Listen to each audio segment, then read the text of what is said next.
Council special meeting of January 21st, 2026. I'm going to try something a little different tonight. I've been looking at various facilitators over the years, and I'm picking out little things that I liked. And so instead of the usual roll call, I'd like us to introduce ourselves. So will council members please introduce yourselves? I'm co-chair Scott Bollinger from Miramar. You just have to say your name. Oh, okay, Scott Bollinger. There to Todd.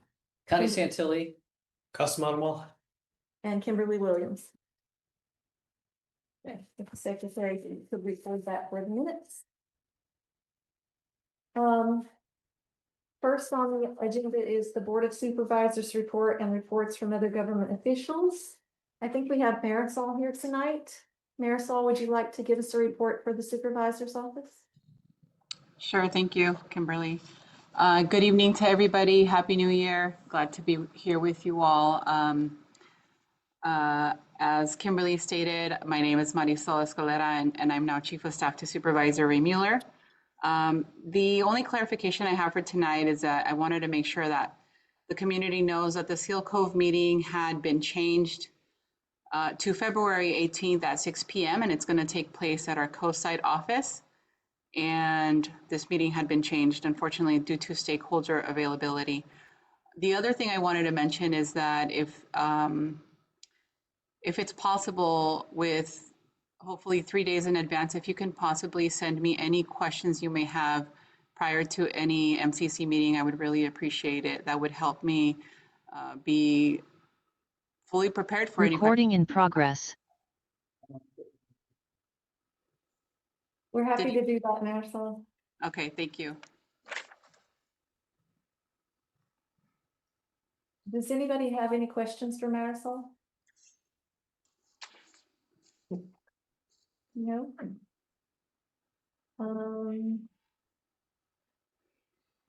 Just make sure I can see people online. Yeah. I see that Dan Haggerty has his hand raised. Dan Haggerty, did you have a question for Marisol? Yes, thank you, Marisol, and thank you, Kimberly. Marisol, in regards to your just now request of questions 3 days before, sometimes you're going to give a report and we may have a question on your report.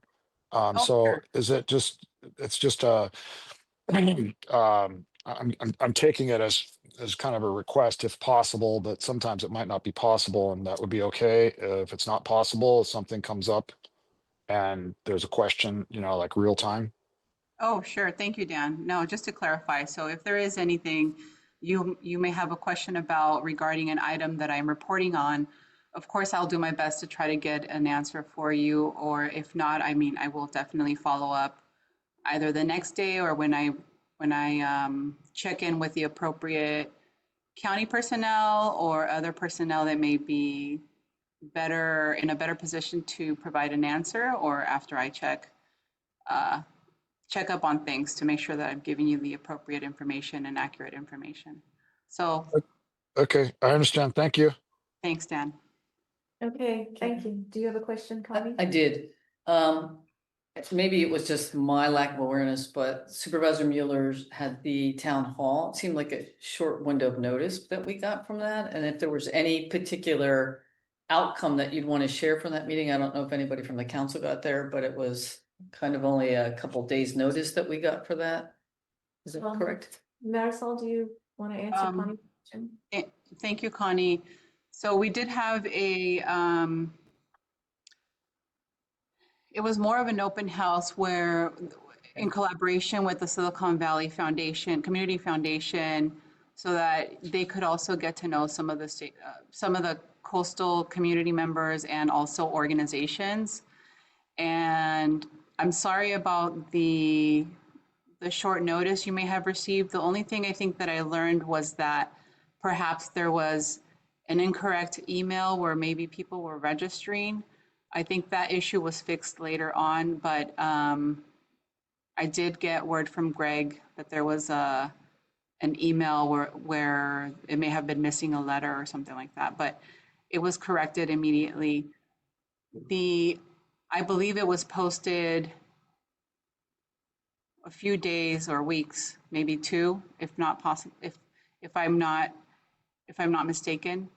But I think that if you have any questions about any other upcoming activities, just feel free to email me and let me know. Okay, thank you. Are there any other questions? Okay, I don't see any. Thanks, Marisol. Thank We'll you. move on to Deborah Penrose from Half Moon Bay City Council. Good evening, everyone.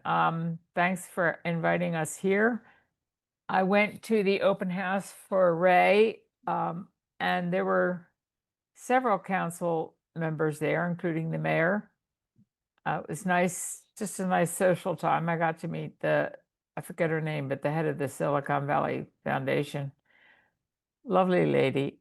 The city has been enmeshed in trying to do reorganization. We've had quite a few people who have left recently, and so we're very short-staffed.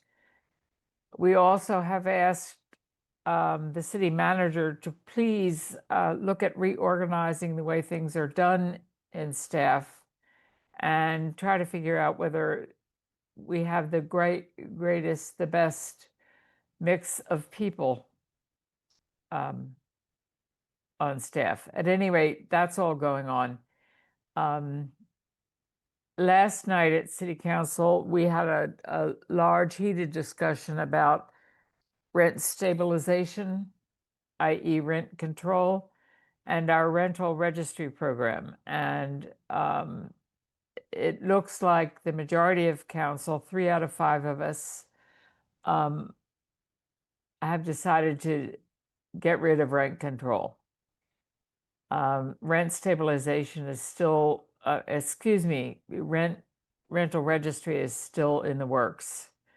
But that hasn't been decided on. It was no vote. It was just during the discussion, the way it turned out. The only other thing I had to mention was that I'm not sure everyone is aware, but Dr. Mark Heath's mother, Catherine Oler, passed away. And so if any of you ever used Dr. Heath as a chiropractor, he's a wonderful guy, or going to Mariners Church in town where he's an active member. Please let him know that you're sorry for his loss. His wife is Kathy Heath. I think that's about it for us for right now. Are there any questions?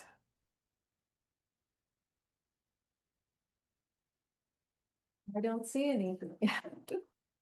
Okay, good night, everyone. Thank you, Deborah. Thank you. Are there any other government officials who would like to make an announcement?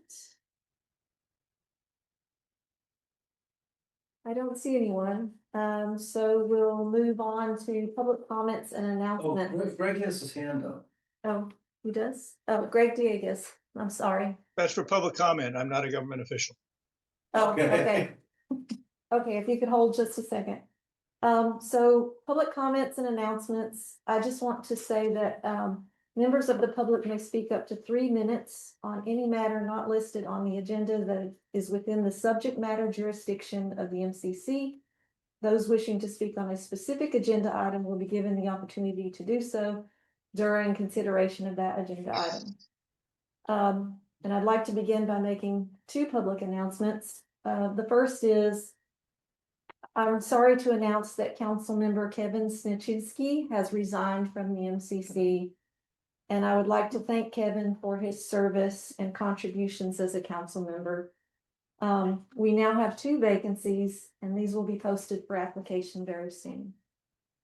The second announcement is that the design review ordinance update project that Camille Young came to talk to the council about a couple months ago will be reviewed by the San Mateo County Planning Commission on January 28th. And they asked for you to submit any comments you may have to Camille before the 28th for that meeting. And with that, we'll open for public comment. Do we have public commenters in the room? Do you bring up an agenda item and then we She said comment? wait till the Just, agenda. this is just general public Oh, okay. comment, so nothing on the agenda. Oh, here. Sorry. I'll try to speak louder. Greg Dieguez, Hi, thank you. I regularly update you guys on the work we're doing about the wildfire risk in the Caltrans bypass, the right of way there.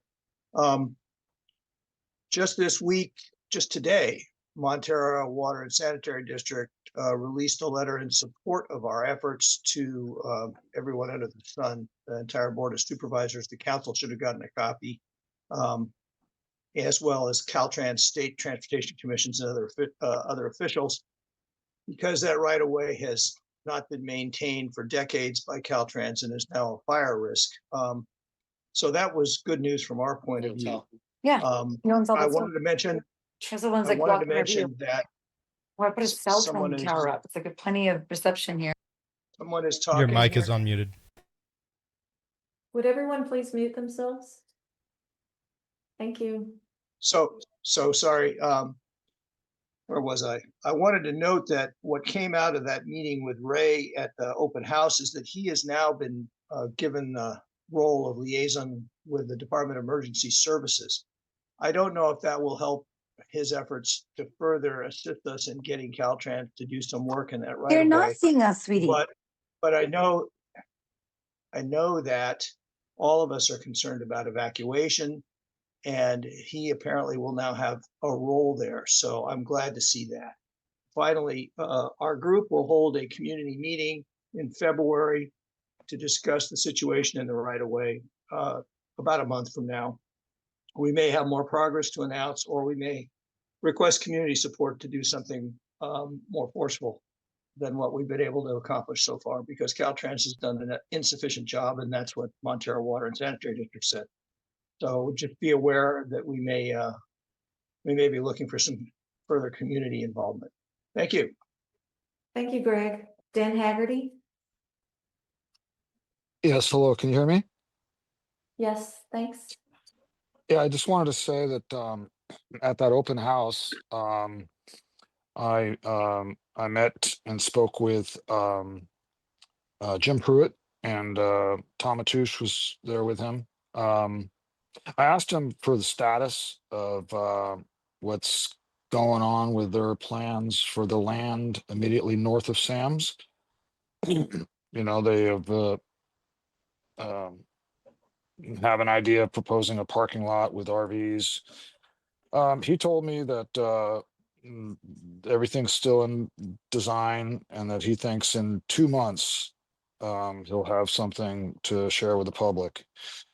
I repeated what I expressed at the, I don't know, couple Harbor District meetings ago, when they voted. My conceptual plan of keeping the area park-like, no pavement, allowing potentially some few, I don't know, it's all conceptual, let's say 8 or so tastefully designed low roof sheds that could be used as a vendor sheds, have a kite shop, a pottery shop, whatever the imagination would allow. I asked him if he would explore that concept, and he did say that he would. And so I expect to meet with him in his office, and the designer, I'm assuming, will accurately describe this conceptual alternative. And a key note there would be to, on the 3 days out of the year when there is a true overflow parking need, that this open space area would be allowed to be used, only as truly needed, as an overflow parking area where, trucks or whatever can park right on the grass, And, that would keep the habitat for the blue herons, et cetera. So I'm excited with his response there, and I will follow up with him. But just want to let you know that, yeah, they're looking at like 2 months out for giving anything new to the public. Okay, thank you, Dan. You're welcome. Are there any other comments? Any other public comments? Okay, seeing none, I will close public comments and move right along. So now that brings us to the consent agenda. We have 2 items on consent, the minutes of November 12th and the minutes of December 17th, 2025. May I have a motion to approve the minutes? Motion to approve. I'll second that. Claire? You still want me to call the roll? Okay. Gus, Yes. Connie, Yes. Kimberly, Yes. Scott, Yes. me, yes. Okay. Carries. Thank you. Now that brings us to the regular agenda. The first item on the regular agenda is to discuss an application for rooftop wireless telecommunications facility in Montera. We have 2 guests with us tonight who were able to join us. I believe we have Dylan Parker from the county's Planning and Building Department, and also the applicant, and I apologize, I don't know the applicant's name. Did the 2 of you want to stand by just for clarification and questions, or did you have something that you wanted to present or say up front? Go ahead, Dylan. Sure. Thank you, Chair Williams. I just wanted to kind of frame the conversation in the sense of this application. This is for the people in attendance, that this application is still under completeness review.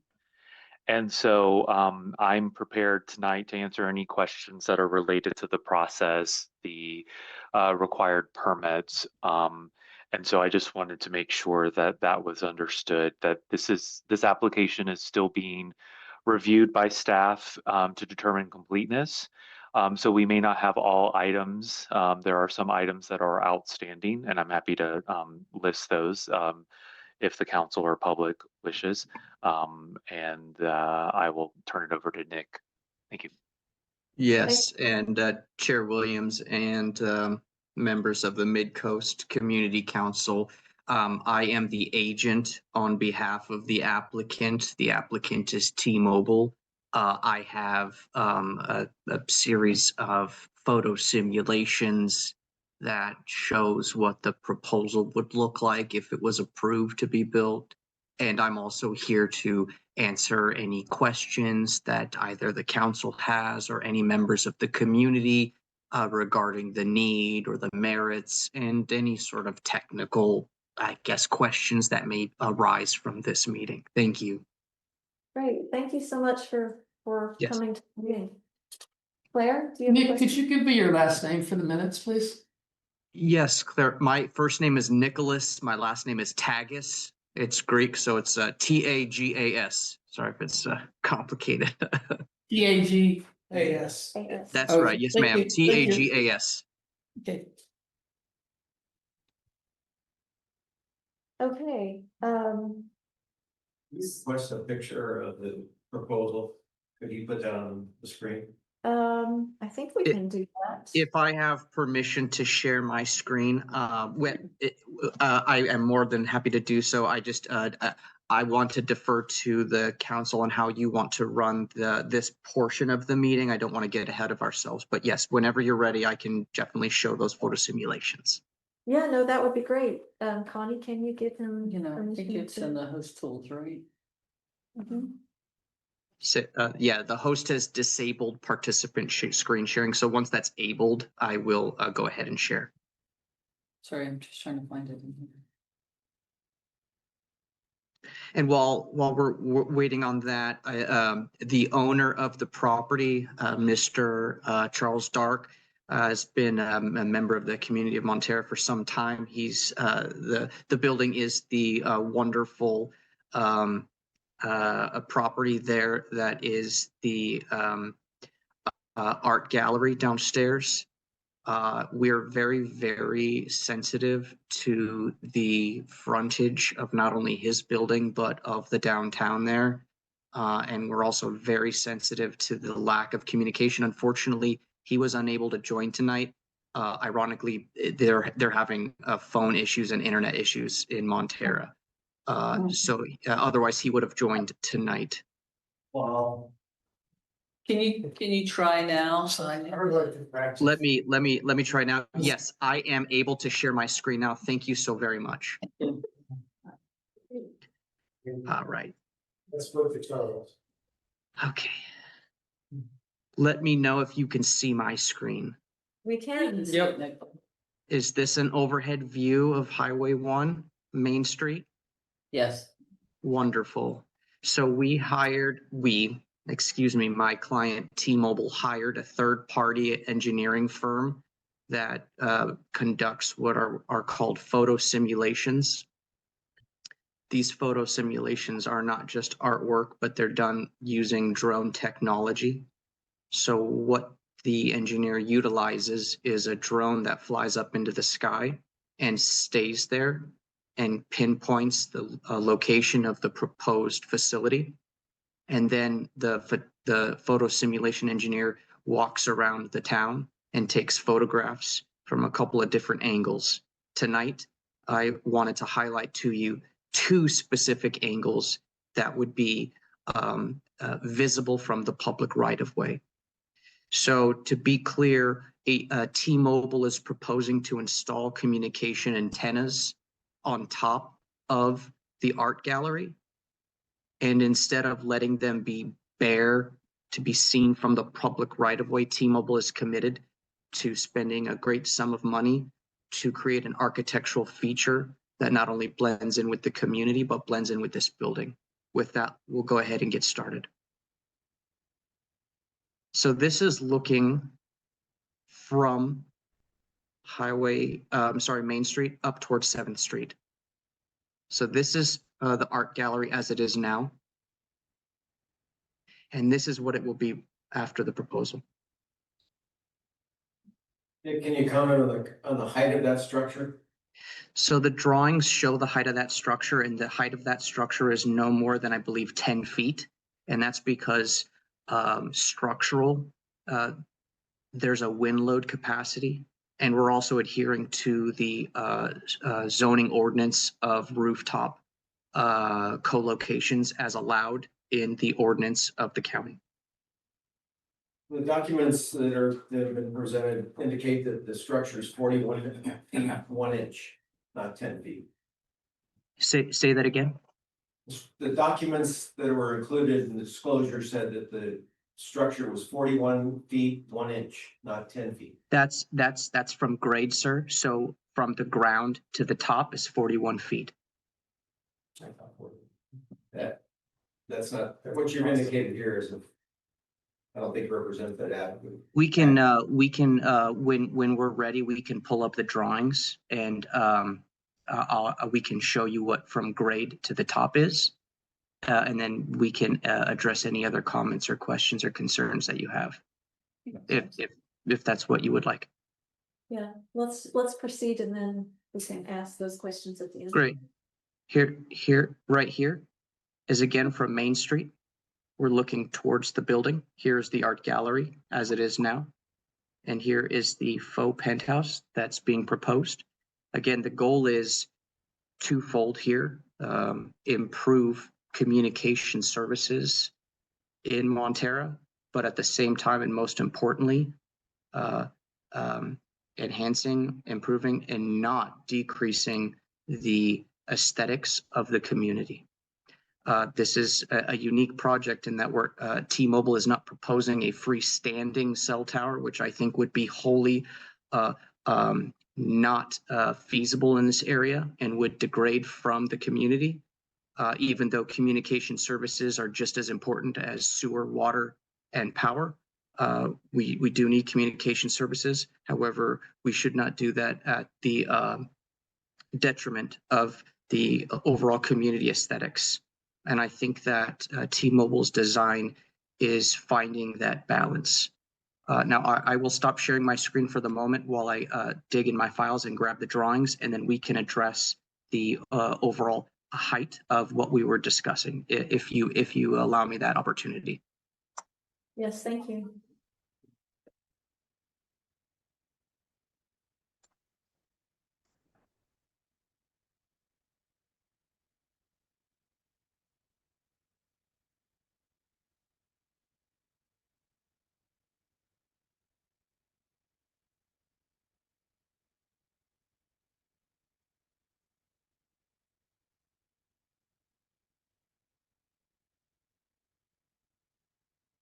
Thank you for your patience.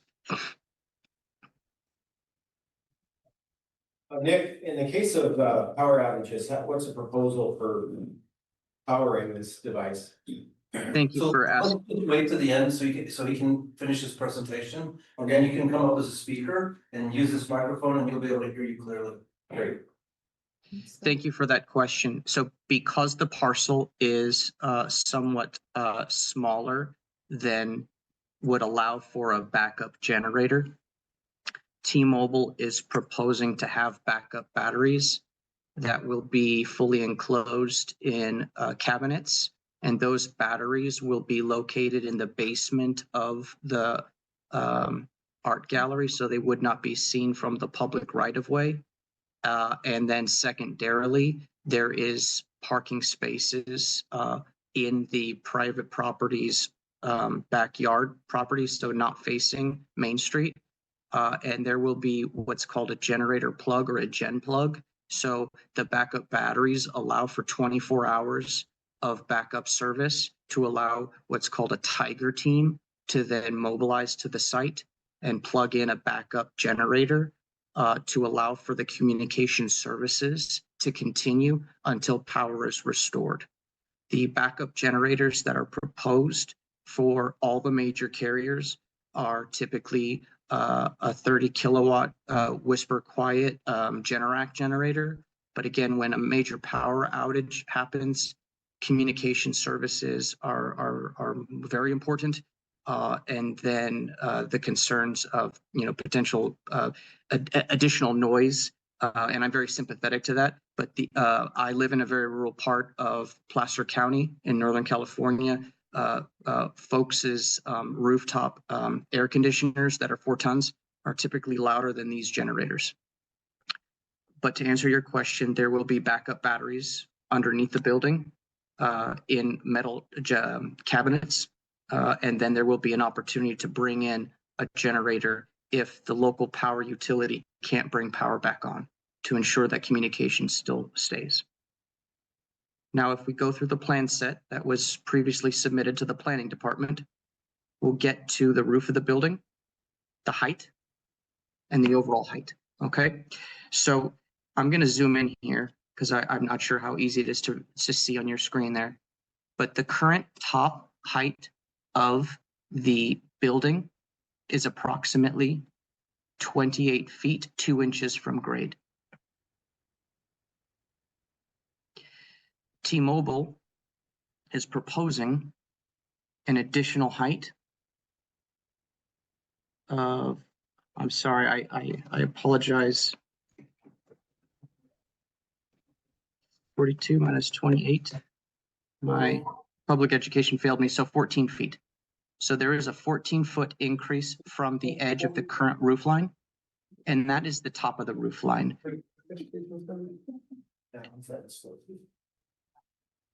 And so what that will allow the technology to do, and if you see, they proposed this at the lowest possible height. The bottom of the antennas are nearly at the base of the roof. And the reason for that is easily explainable, and that's because antennas provide data or signals to our phones using light.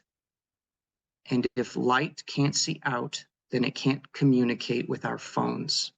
And so if the antennas were below, that would be hitting into the building. Think of it as a flashlight. And that's exactly what antennas are. When I have my phone with the light, as soon as that light hits my hand or an obstruction, that light cannot see through. And that's how data is transferred using light.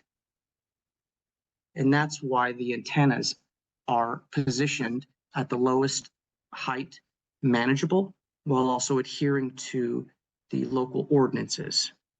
And so that's how data is transferred between phones and antennas, is using light. And that's why these antennas were located where they were and designed how they are. The material that's being used to camouflage or hide these antennas is called fiberglass reinforced plastic, or FRP. The unique benefit of fiberglass is that light can see through it, but the human eye cannot see into it. So we can't see the antenna, but the light coming out of the antenna can see through fiberglass. The second benefit is you can mold it, shape it, texture it, and paint it to be any sort of architectural feature that you would like. So in this case, we are proposing it to have shiplap with the same paint colors that are used on the current building.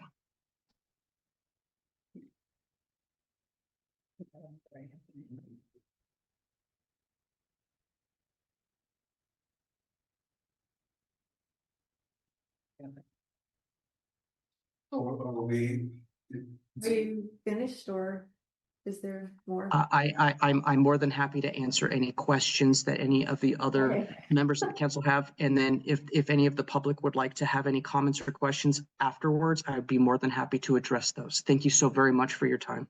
Okay, thank you. Let's move into public comments, or actually, I'd like to ask the council members if they have questions first. I have a couple questions. So we'll start So with you. you shine your light up there, that's visible light. What wavelength does your tower emit? You can hear me? I sure can, sir. So the wavelength of the wireless communications industry is along what's called non-ionizing wavelengths. So it's along the Like same. non-ionizing radiation, right? You're talking about- Correct. So Yeah. everything radiates. So right now in your room, if you can see each other, it's because you're It's a visible radiating range, I light. got that. You can just tell us the wavelength, that's fine. I So, got it. yes, so again, the wavelength is along the non-ionizing wavelength spectrum, which is in the same spectrum as your Wi-Fi internet or your remote control that controls your TV in the home or the radio on your station in your car. That's the same wavelength that the wireless communications industry works on. So what's the range of this tower? How far are you gonna get signal for a normal cell phone? So the range of any communication facility, and in this case here, is approximately a quarter of a mile to a mile. And then from there, it will degrade substantially. But within that first half a mile radius, your in-building service, your on-the-street service will be significantly improved. Right now, if you were to go into Montera with directions, if you were leaving San Mateo County's, planning department and came into town, if you didn't already have your map set up for a trip back home, your phone would not work currently in Montera. The service in Montera, unfortunately, is really underserved, which poses a great risk, not only to the folks there or visitors at the beach, but this site here will improve and enhance most of Montera because of the terrain and geography and the unique location of this commercial building and the height with which these antennas are going to be placed, while at the same time, minimizing any sort of issues related to aesthetics. So, hold on, you, and we'll call up, you can come up here and talk right into that microphone. to contradict some of the things. Oh, we'll have plenty of time to do that, don't worry. So, Let's just stick to going around. the Yeah, house, and then so I'll go to the- I have one more question for you. Will I be able to get cell phone service with my Verizon phone at Montera Beach with this? Will it help? Yeah, that's a really great question. Verizon is not the applicant here trying to provide service to Montera. T-Mobile is. I'm a customer of Verizon. If Verizon were here tonight and I was their agent representing them and Verizon was putting their antennas on this building, then the answer would be yes. But So the answer is no then, right? I won't be, this is not gonna help me. correct. This is to Okay. increase communication services in this area. And what tends to happen in a free market, commercial free market, if there's a service provider available, then folks tend to move that way. Right now, there is an antenna across the street for AT&T, and that's about it. But here, T-Mobile is coming into the community of Montera and offering to bring in vital communication services, which will allow folks to have communication services and switch to T-Mobile Okay, if that benefits them. yes. All right, thank you. Okay. You're Claire, very you- welcome. And this is mostly for Dylan. This question about height standards. My understanding is the maximum height for structures in this area is 28 to 32 feet. Would this require a variance or are there different standards for cell phone apparatus? Thank you for the question. Through the chair. So specifically, the code has regulations that talk about wireless building mounted facilities. And the simple explanation is those facilities can go up to 16 feet in height. The regulations read whatever the maximum is of the zoning district, which this would be C1, or 16 feet, whichever is higher. So in this instance, it would be 16 feet would be the maximum height we would be looking at.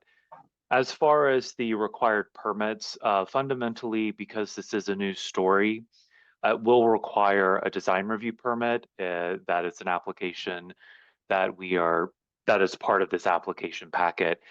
So there will be a review and determination by the COSI Design Review Committee on this project at a future hearing date. Does that answer your question, or is there any? It partially answers it. Basically, what you're saying is this is higher than standards currently allow for it, correct? That is correct, and Okay. the code does allow for that up to 16 feet. Well, 16 feet from the ground or 16 feet from the rooftop? It's 16 feet from the maximum height. So I'm as Okay. we're talking, I'm trying to get Okay, the so it's- specific code section. So this is So it to actually does clarify. fit within- Yeah, that's a great question. To clarify, this allows to go 16 feet above, and this facility is only proposing 14, so it's still 2 feet under that allowed maximum. So subject to design review, this does fit standards. Correct. Okay, thank you. Thank you. Connie, do you have a question? Yeah, just, yes, and thank you both to Nicholas and Dylan for coming, because this is really close to my heart about telecommunications, lack of service on the coast side, so. I was curious, do you also represent other projects for the T-Mobile client along the coast side? Our humble family-owned company, we do represent T-Mobile throughout the Bay Area and San Francisco and up into Sacramento. Right now, this is the only coastal site that T-Mobile has asked us to work on. Whether or not they have other sites along the coast, that's out of my purview. We're just a humble consultant firm that helps them build their communication infrastructure in Northern California. So you're saying they could be contracting with other firms as well on the coast? It wouldn't just be your firm? Correct. Okay. All right, thank you. That's where the direction I was heading, but since you don't have any other, thanks. Gus, do you have a question? No questions, but you asked the question about what wavelength. And you said Wi-Fi, so if it's Wi-Fi, that's roughly 5 gigahertz frequency with a 3 to 4 inch wavelength. Okay. Interesting. It's not visible. That's what I was wondering. It's not visible. So, No, it's not visible light. I mean, you can't, I mean, this yeah. wouldn't work to Yeah. communicate like a visible light. I don't know. That's, So do you want to go to the room? If I could ask one question Got it. first. So, my question is similar about the height. Are there any structures near this building that, that this height would obstruct? Are there any views that this height would obstruct from residential buildings? That's a really great question, and the answer is no. And the reason being is that the hill along 7th Street goes upwards, not downwards. And once you look past the gallery, if you're looking west towards the ocean, there's already a tree layer canopy of trees that blocks the view of here's a better view of it. So here's a really good view of going towards the beach. So we have a really beautiful tree landscape along Highway 1. And so the views on this side here, we would only be talking about this building right here. And this building is already at the same height as the existing height of the building. So there's no new obstruction. This is the post office right here. So there is no visible obstruction used from the post office. This residential unit here is already obstructed by this tree growth right here. And again, it's tucked into this part east of the Highway 1. So that really the main important corridor all along here is unobstructed. Okay, and then just lastly, are there any other buildings within the radius that you outlined here that are as tall as this structure? So this structure here and this structure here are approximately 40 feet above grade. So these two nearest structures are very, very close in height to the top of the new faux penthouse. Close. When you say close, do you mean within a foot or a few inches? Within 1 or 2 feet. Yes, ma'am. Okay, all right, thank you. I'd like to go to the community now. I'll start with comment. One comment quickly. Oh, you come up and just let us know who you are. But they're really calling people, like, don't just go. Okay. So we'll start with people in the room. If you could keep your comments to 3 minutes. We'll start with you. If you could announce your name for the secretary. Sure. Yes, please. And please announce your name. My name is Mike Brown. I'm one of the residents and we're representing several of the residents. I see Mr. Dark recently showed up. He's the gentleman that lives in the home. I was in the, first of all, in comment, it may not block views, but it will be an obstruction and an eyesore to several of the neighbors in the neighborhood that have homes that are 2-story that have a view of the ocean. It's going to be a major impact to the view that we have and enjoy in our community. I was in the US Navy as a radar expert. I'm very familiar with RF technologies, and while the RF that is being proposed here is not proven to be damaging to human beings, it's not proven not to be either. And I can tell you, as a having an RF background, above that gallery is a home, a residence of a gentleman, and the antenna is going to sit on top of that. The danger comes from the transmitter, not from the receiving devices. So I would not want to have my bedroom underneath one of these antennas. So I also live in the home next door to that, which he just outlined. And I don't want a generator 10 feet from my house. My proposal to the council would be, we don't need a transmitter from T-Mobile on a home. There's plenty of areas in that area that could accommodate this antenna without building it on a home and obstructing views and being inconvenienced it'll impact our property values by up to 20% based on estimates I've seen. Because people are you're gonna have to disclose the fact that there's an antenna in a residence. The home in question would certainly be impacted by that much if they could even sell it afterwards. And all the local residents, and several are represented here today, are gonna be impacted as well. So that's my comments. Well, Thank you. Who would like to go next? Please proceed to the podium. And state your name. Yeah, my name is Marcia Moriarty, and I live at 236 7th Street. I am the house, two houses, the second house, the yellow house in those pictures from next door to Michael. And I can tell you for a fact that the house beyond me will be obstructed by that view. And the houses on the other side of 7th Street, on the same side of 7th Street as the post office, will be obstructed. I also have some questions. I did print out the application for use permit. I could not see, there was a statement on the bottom, but see attached project support statement. Was not able to print that. I'd like to know if we can get a copy of the support statement.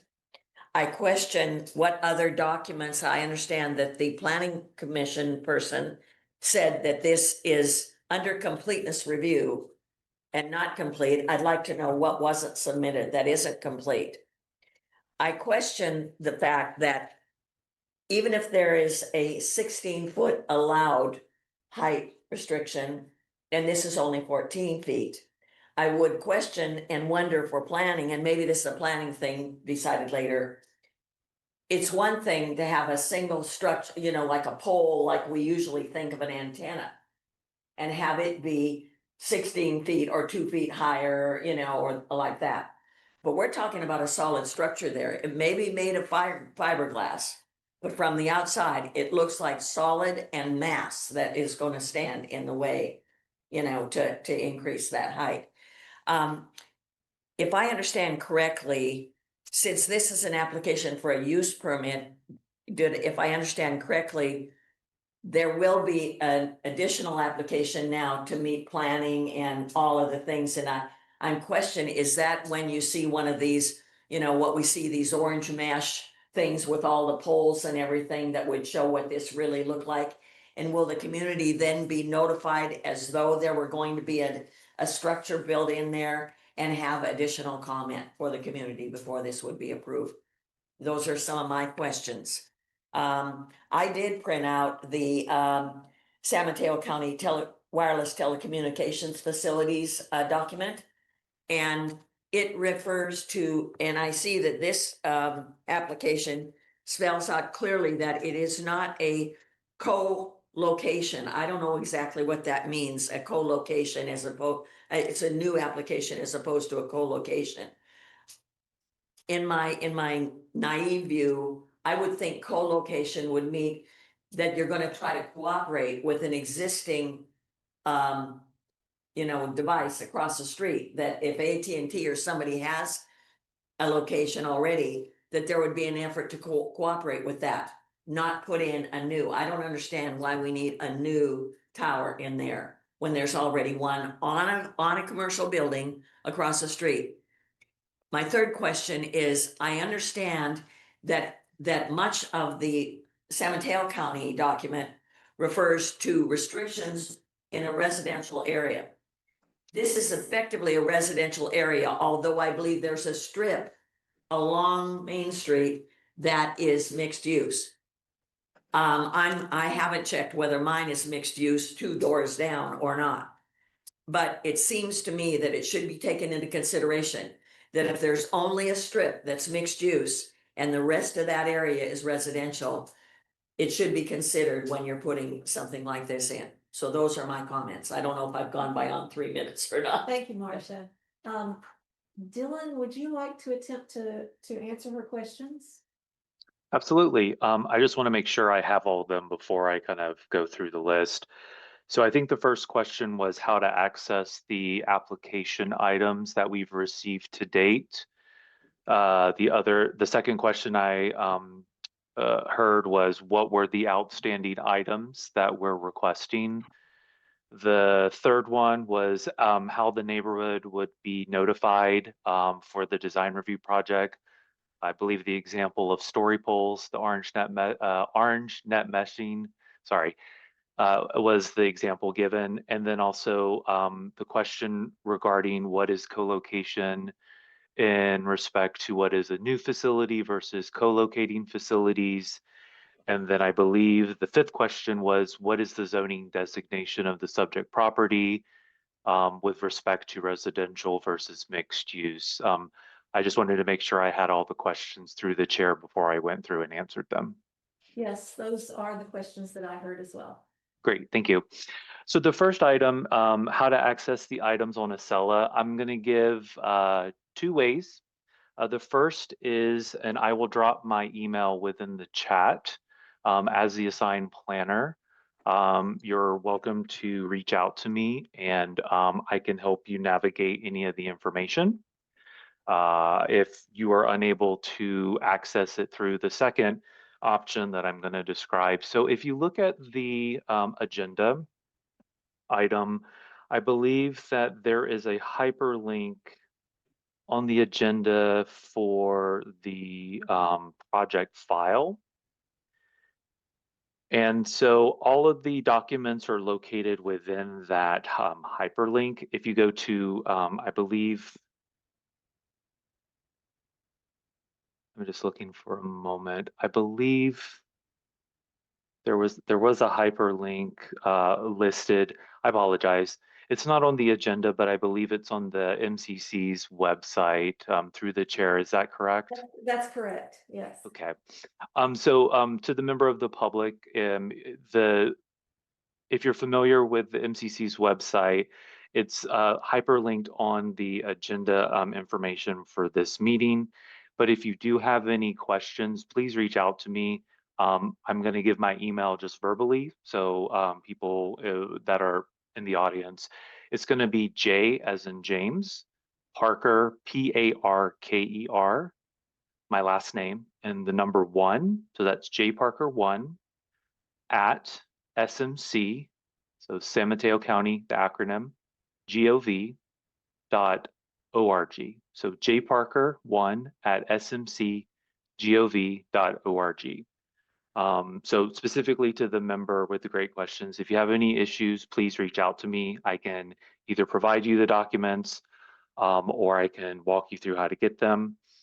Or if you want to use that link on the agenda webpage to kind of find the information at your leisure.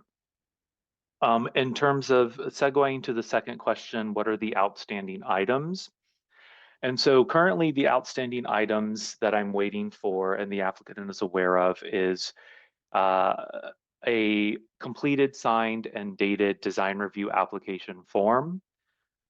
We've received all other application forms, but the design review application is still outstanding. A co-location analysis of existing facilities within a 2.5 mile radius. It's more detailed in the county code, but that's kind of the brevity of that requirement. There is a coverage or a propagation map that was provided in the initial submittal that staff is requesting a companion document that explains the information in more approachable terms for the general public to understand. A color and materials board or samples, pictures of the proposed roof screening enclosure. And then also there is a question regarding the location of an existing encroachment easement that is on the subject property and the property next to it. And then also the application notes that there is a new access easement being created on the property. And so staff is requesting from the applicant either the recorded documents or the draft documents to create this new access easement. So those are all the items that are currently outstanding and have, as a result, have deemed the application incomplete. This is why we're still under a completeness review.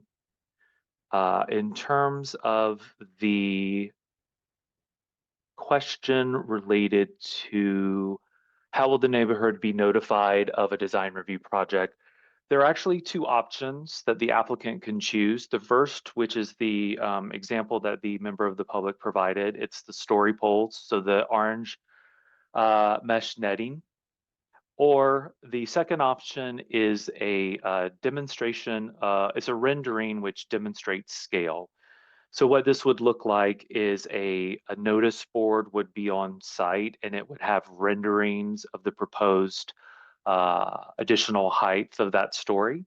And so that would be, the applicant can choose either story pole installation or that rendering project notice board. That would come up when the project is being noticed. So this will be noted, the public will be noticed both for the design review and also the planning commission hearing, which is planning commission would be the final deciding body. Design review, the co-site design review committee would be the recommending body. So they will make a recommendation to planning commission. In other words, there will be two notices, two opportunities for the public to comment both on the design review and also planning commission item for the use permit, the coast-side development permit that's also required, and the design review permits that are required for this project. In terms of co-location, so simply put, co-location is exactly how the member of public described it. Co-location would mean there's an existing facility where a provider has equipment and another provider is installing their equipment on that existing either tower, which is ground mounted, or in other instances, a building mounted. So that would be co-location versus a new facility would be either from the ground up as a pole, a monopine, or a new building mounted as in what is being proposed in this application packet. And lastly, the question regarding the zoning designation, it is correct. It is a mixed use. It is commercial. And so the regulations, specifically about the height regulations, for reference, that would be section 6. Give me a moment. Apologies. It's section 6512.2.I.3. And so those regulations, the max height is 28 feet within the S3 zone, but those regulations allow for building mounted facilities that are not in a residential zone for all intents and purposes to go up 16 feet above that maximum. So that would be the 28 plus the 16. So those would be the regulations that staff is reviewing the project under in terms of compliance and conformance with applicable county regulations. Okay, thank you, Dylan. We Of appreciate course. that. I'll go on to the next commenter in the room who would like to step up to the. It is good. Okay, please state your name for the record. Regina Lasala. Can you spell that, please? Yeah, Lasala. It's the last name. Okay, thank you. Okay, so we talked earlier about the coverage of this tower. I think it's being framed as expanding coverage in Montera. As somebody who lives in the front half of Montera, we don't have an issue unless the power goes out. I would like to understand the radius of the old tower versus this new one. How much it's actually expanding coverage for residents of Montera, or is it just sitting over the existing coverage radius? Dylan, do you want to answer that? Or maybe that's a question for Nick. I, through the chair, if I may ask the member of the public a clarifying question in terms of how to Sure. best answer. Yes. Appreciate it. When your question is in terms of is the coverage for this new tower expanding a coverage gap, or is it just enhancing existing coverage? Was that my understanding of your question? No, not enhancing existing coverage, but how many more residents will be allowed to have cell coverage based on this tower that sits just across the street from the old tower. Is the coverage of this one a larger radius and therefore it actually is improving coverage? Or is it just sitting on top of the other one and it's just that extra one street, half a street over? Thank you. Through the chair, I believe I will defer to the applicant to answer this. Yes, please do. Yes, with the permission of the council, I will address the member of the community's question. Yeah, so across the street, there is a hotel and there is one AT&T antenna on top of that hotel. I'm not sure if you folks have seen it, but that is not a T-Mobile antenna, that is an AT&T antenna. And unfortunately, one antenna can only point in one direction. And that does not allow for reliable, consistent coverage for communication unless you are inside your home and you're connected to your Wi-Fi. I live in a very rural community called Loomis in the Sacramento region. And when we have power outages or when someone goes too fast around a corner and hits a power pole, and underneath that is our internet fiber, when that goes out, we lose all cell service. This is not a cell tower, it's antennas on top of a building that are being hidden. When this, if the community decides they would like to have this infrastructure built, this will increase and improve a vast area of Montera's cell service if you are a T-Mobile customer. Now, again, the carriers themselves each have a responsibility to improve their own infrastructure for the benefit of communities. And each carrier, it's incumbent upon them to come into these communities, work with stakeholders in the community, invest their own capital, and come up with designs that are aesthetically consistent with their own communities to then provide these benefits and these services. In this case, T-Mobile is the carrier that's stepping up here and representing themselves here to produce something at great cost to them for this. This is a very expensive type of design. They could have done what AT&T decided to do across the street and just put an antenna up on top of the building roof. And if you may allow me to, let me share this. Can you tell us where your existing antenna is? Let me share my screen. Right, let me share the screen. Okay, thank you. Okay, so this is where this is where T-Mobile is proposing their antennas at. Down here at the end of the street. That's AT&T. One antenna. And that's at a local hotel bed and breakfast.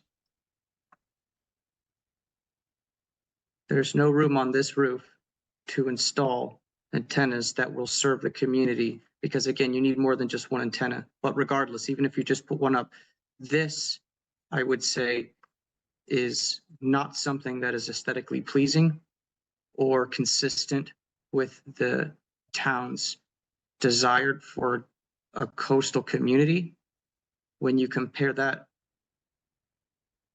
to something of this nature, right? No. Okay,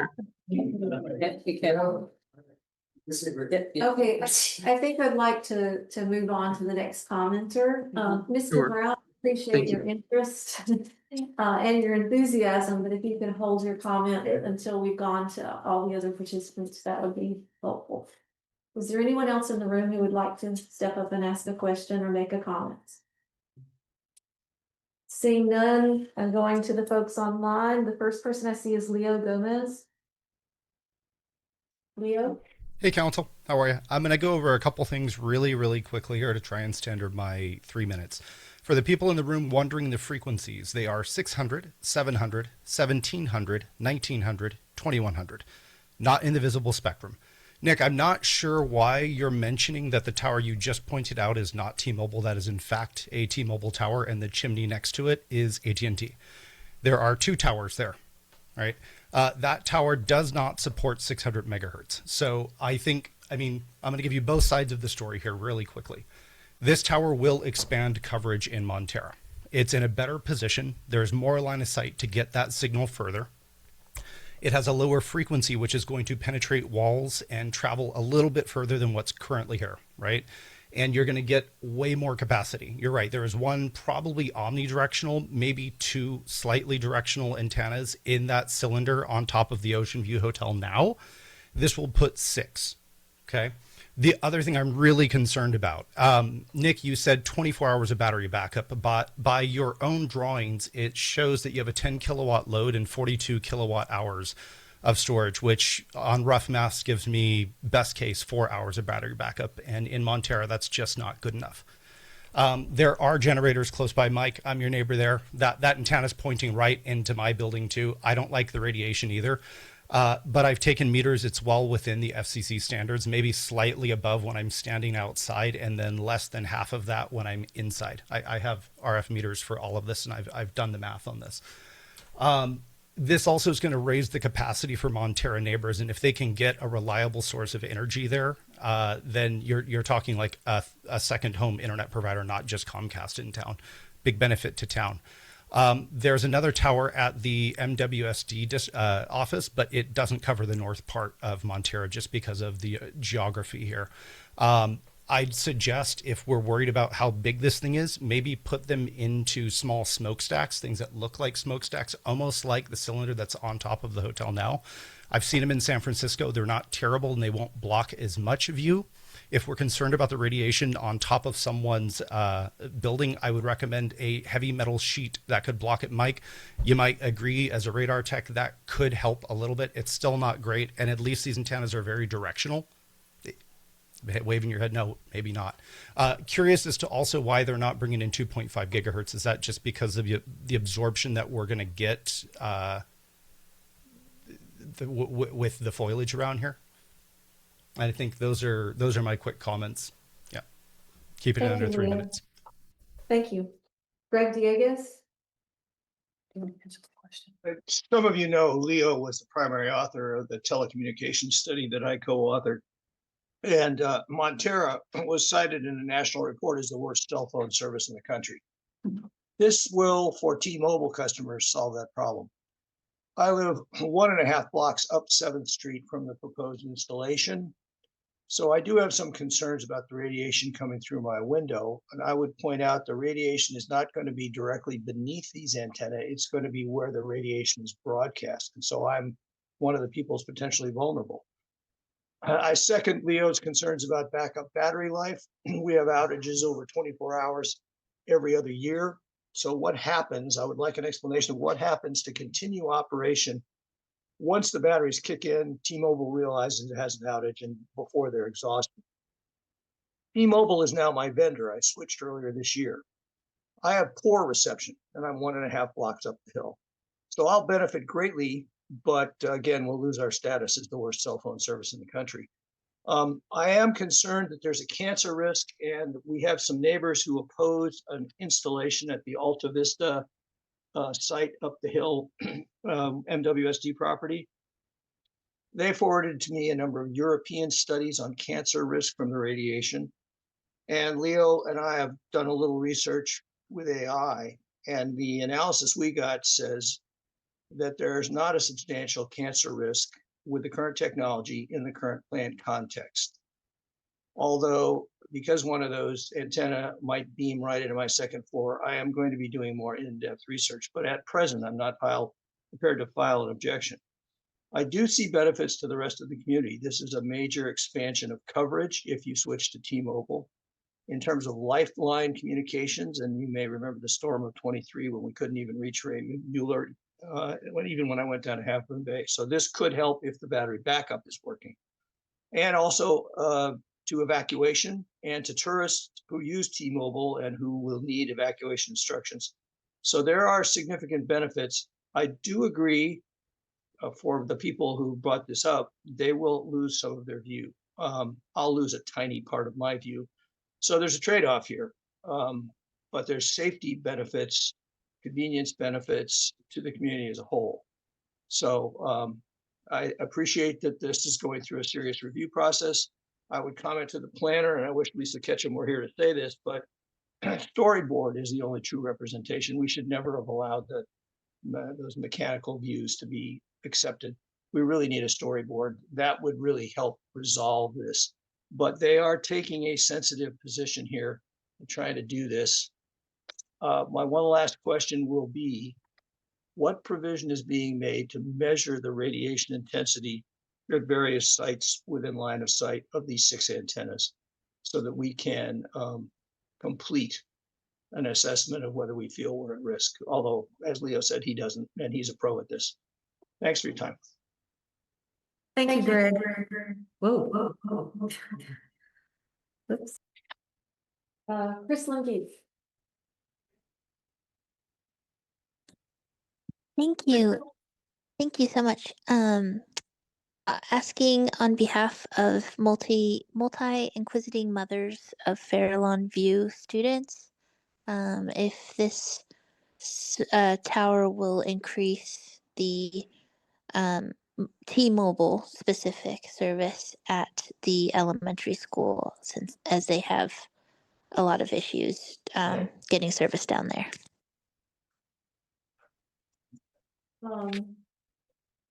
Dylan, can you answer that question?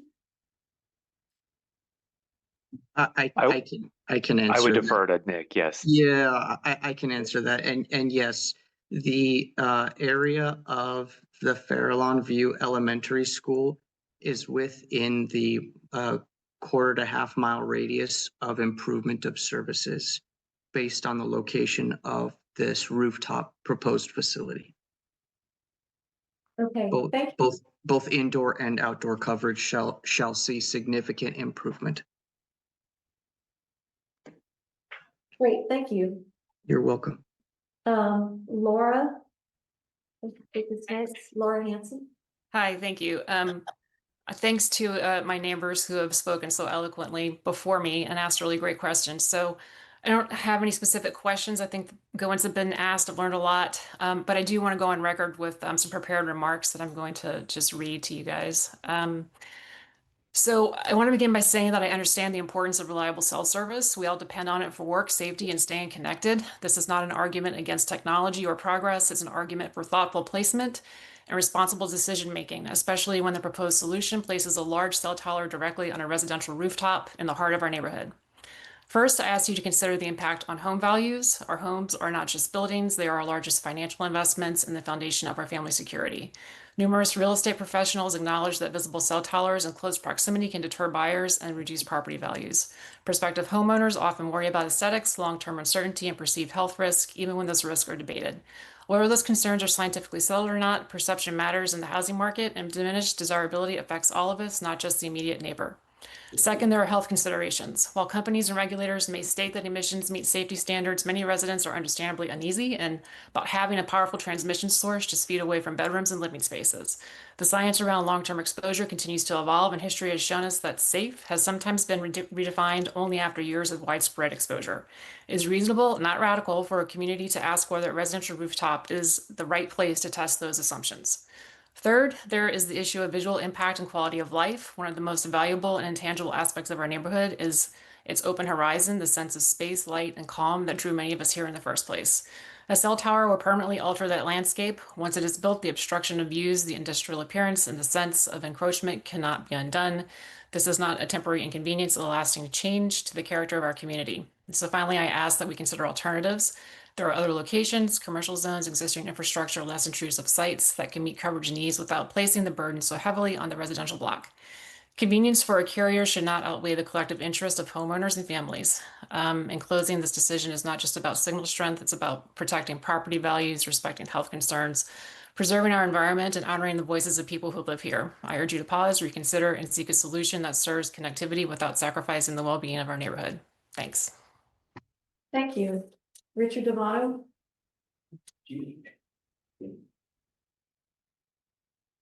Richard, could you unmute? Yes, thank you so much. Sorry, I was just trying to find the mute button.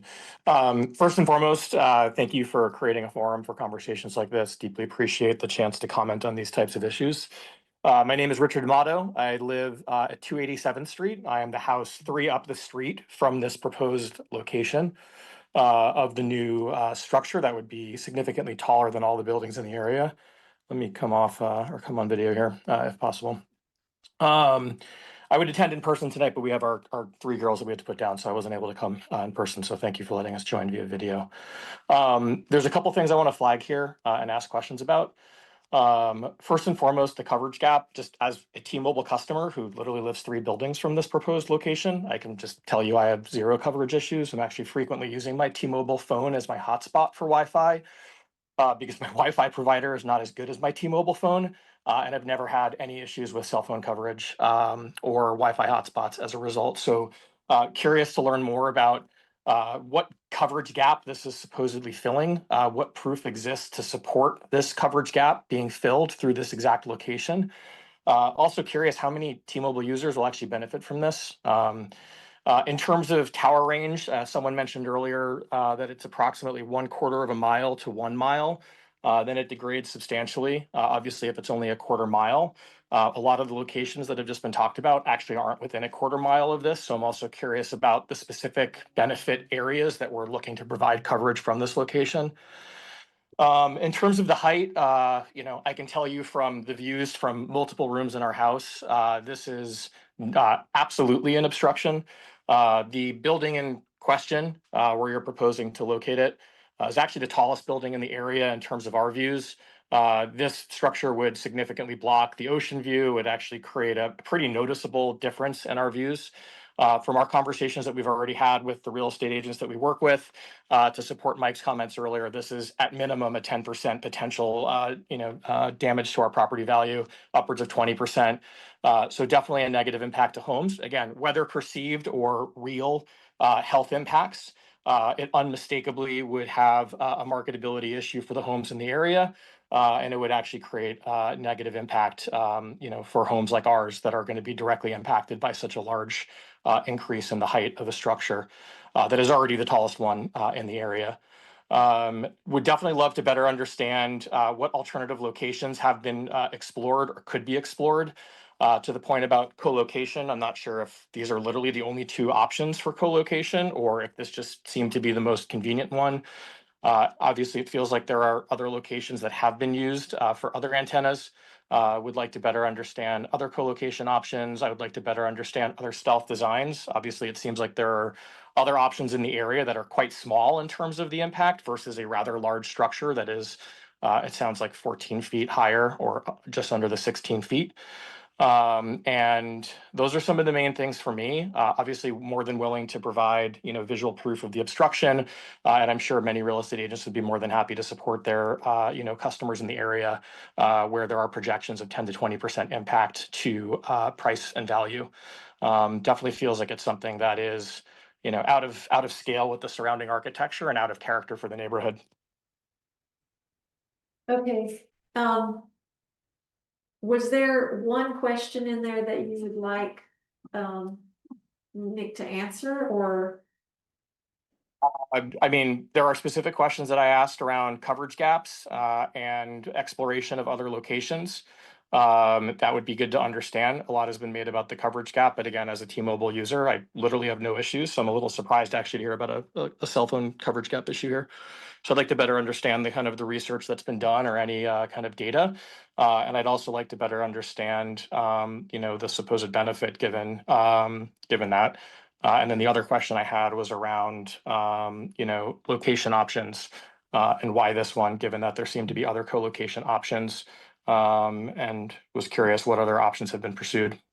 Okay, that's quite a bit. So what I'd like to do. Sorry, I'm the neighbor that's going to have this major obstruction and also doesn't really understand the coverage gap, given that I have T-Mobile and don't have an issue. So I'm just trying to understand what's happening. Right, so is it possible to take less than 5 minutes to try and answer some of those questions? Sure, whatever Nick feels like he can answer.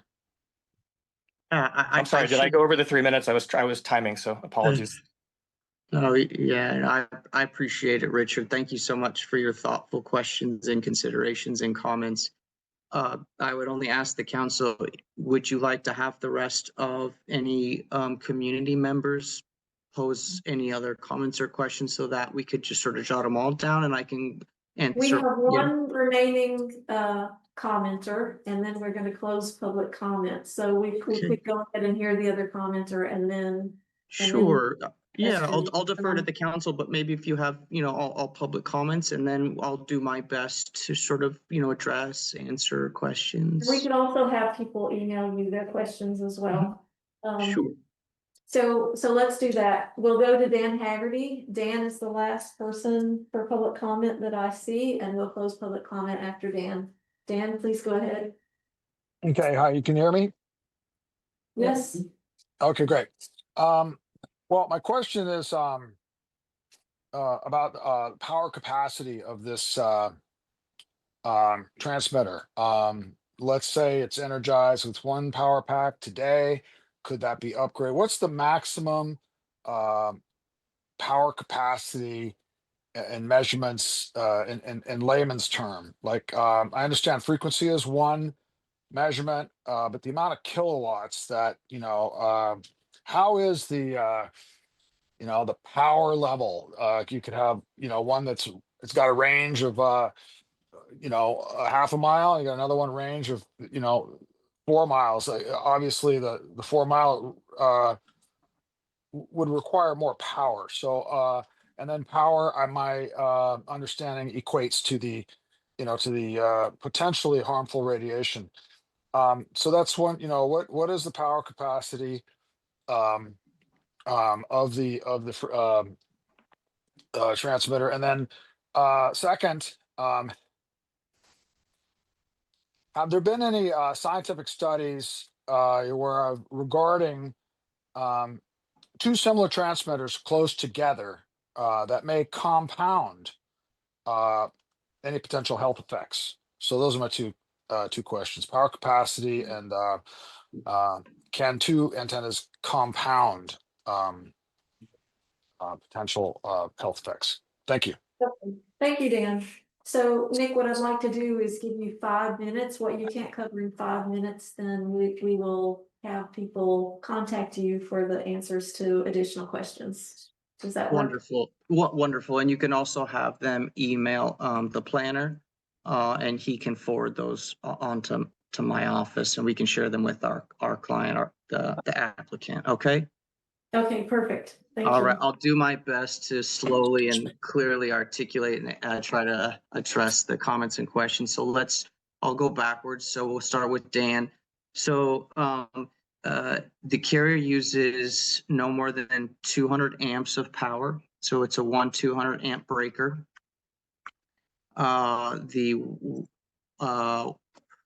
Let's see here, the spectrum of light and energy that's used is within the non-ionizing spectrum, which is the TV, FM radio, Wi-Fi, internet, and walkie-talkies. The distance that these antennas will allow for consistent, reliable coverage is it goes at a 1/4 mile with consistent, strong, reliable indoor and outdoor coverage, as well as in transit. At a 1/2 mile, strong, reliable outdoor coverage, indoor coverage is degraded. And at a mile, you're gonna radius, you'll have in transit coverage that will work really well. Let's see, Richard, Mr. D'Amato. So there is a temporary T-Mobile facility on that roof of that hotel that Leo mentioned. There's that a smokestack that's like a faux brick chimney. That's a temporary site that T-Mobile's been on for. I'm not sure how long they've been on there, but they are not allowed to add any antennas on that, and they're being asked to vacate the property because of structural capacity issues. So AT&T is going to stay there with that one antenna that's up on top of that building. So Richard, thank you so much for being one of my clients' customers. If this site is allowed to be built, then that they will not only take that 1 or 2 antennas off of that building and put it on the art gallery's building, but they're going to have the ability to then put additional antennas on that roof And that's where you're going to be able to experience that greater coverage in both coverage and capacity. That's going to allow for the greater area of Montera. Earlier tonight, when there was one of the consent items, I recall that the Montera Water District is working to improve fire mitigation operations. That also includes right-of-way improvements for evacuations in case of a fire. This is going to greatly enhance and improve that ability to do so. Because again, when there is an emergency and cell service is at a premium, being able to communicate and help evacuate or just deal with a standard emergency or a non-standard emergency, this is critical.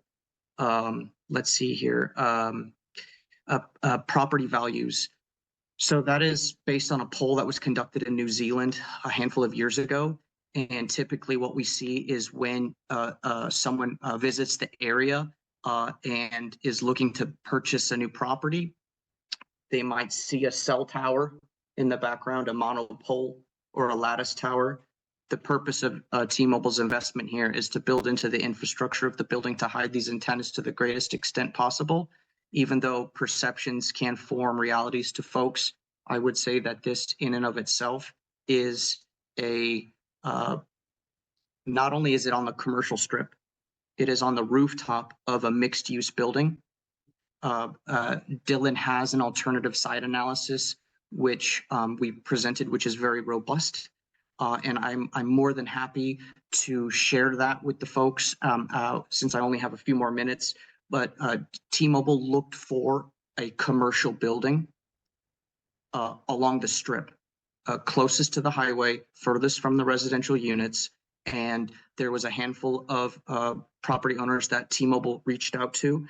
And the Dark Gallery was one of the only property owners that responded back in the affirmative. We worked several months with the United States because of the post office there. That was our first candidate that we tried to secure rights with. However, the federal government has many layers of bureaucracy, and there was a few different departments that were just not interested in even working with us. We were working with them through Missouri, and unfortunately, they don't have local representatives that have any sort of stake in Montera.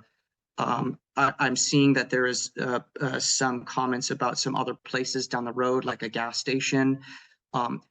Unfortunately, what happens is they're so low, and because of the topography from the Pacific, it goes upwards.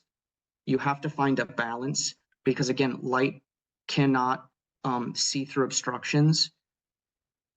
And so when we have a greater amount of height available, then the signal can propagate outward further and cover a greater distance without having PIM, which a PIM is a very scientific, crazy term that causes malfunctions as well as static interference.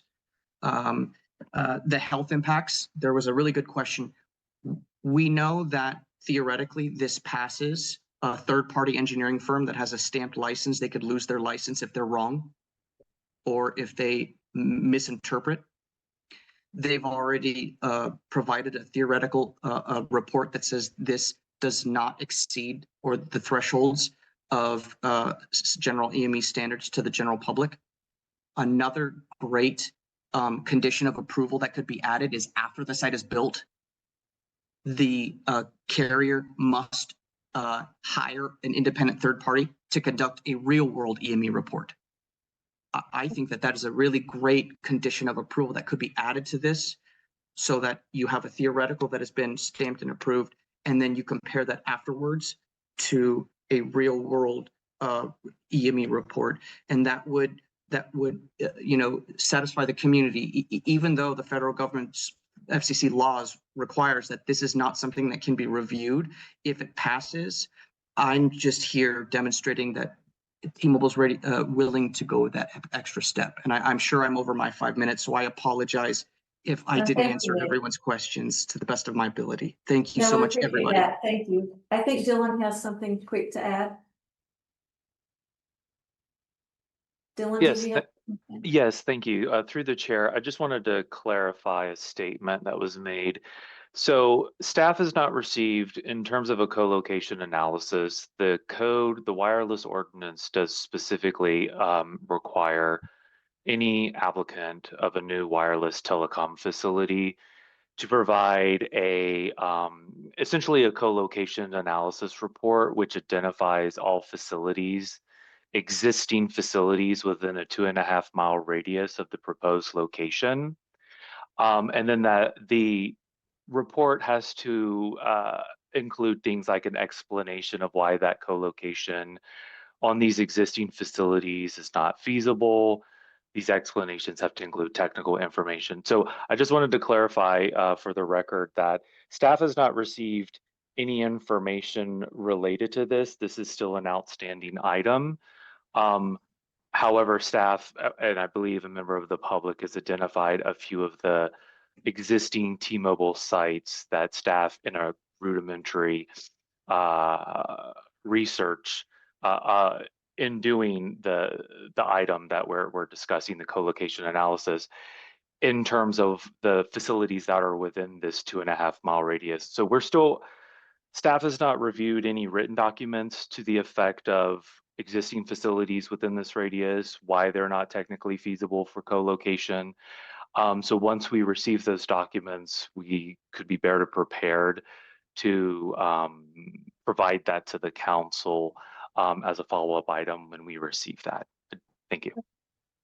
Thank you. Thank you both for being here. We really appreciate it. This was very helpful. I'd like to bring this back to the council now.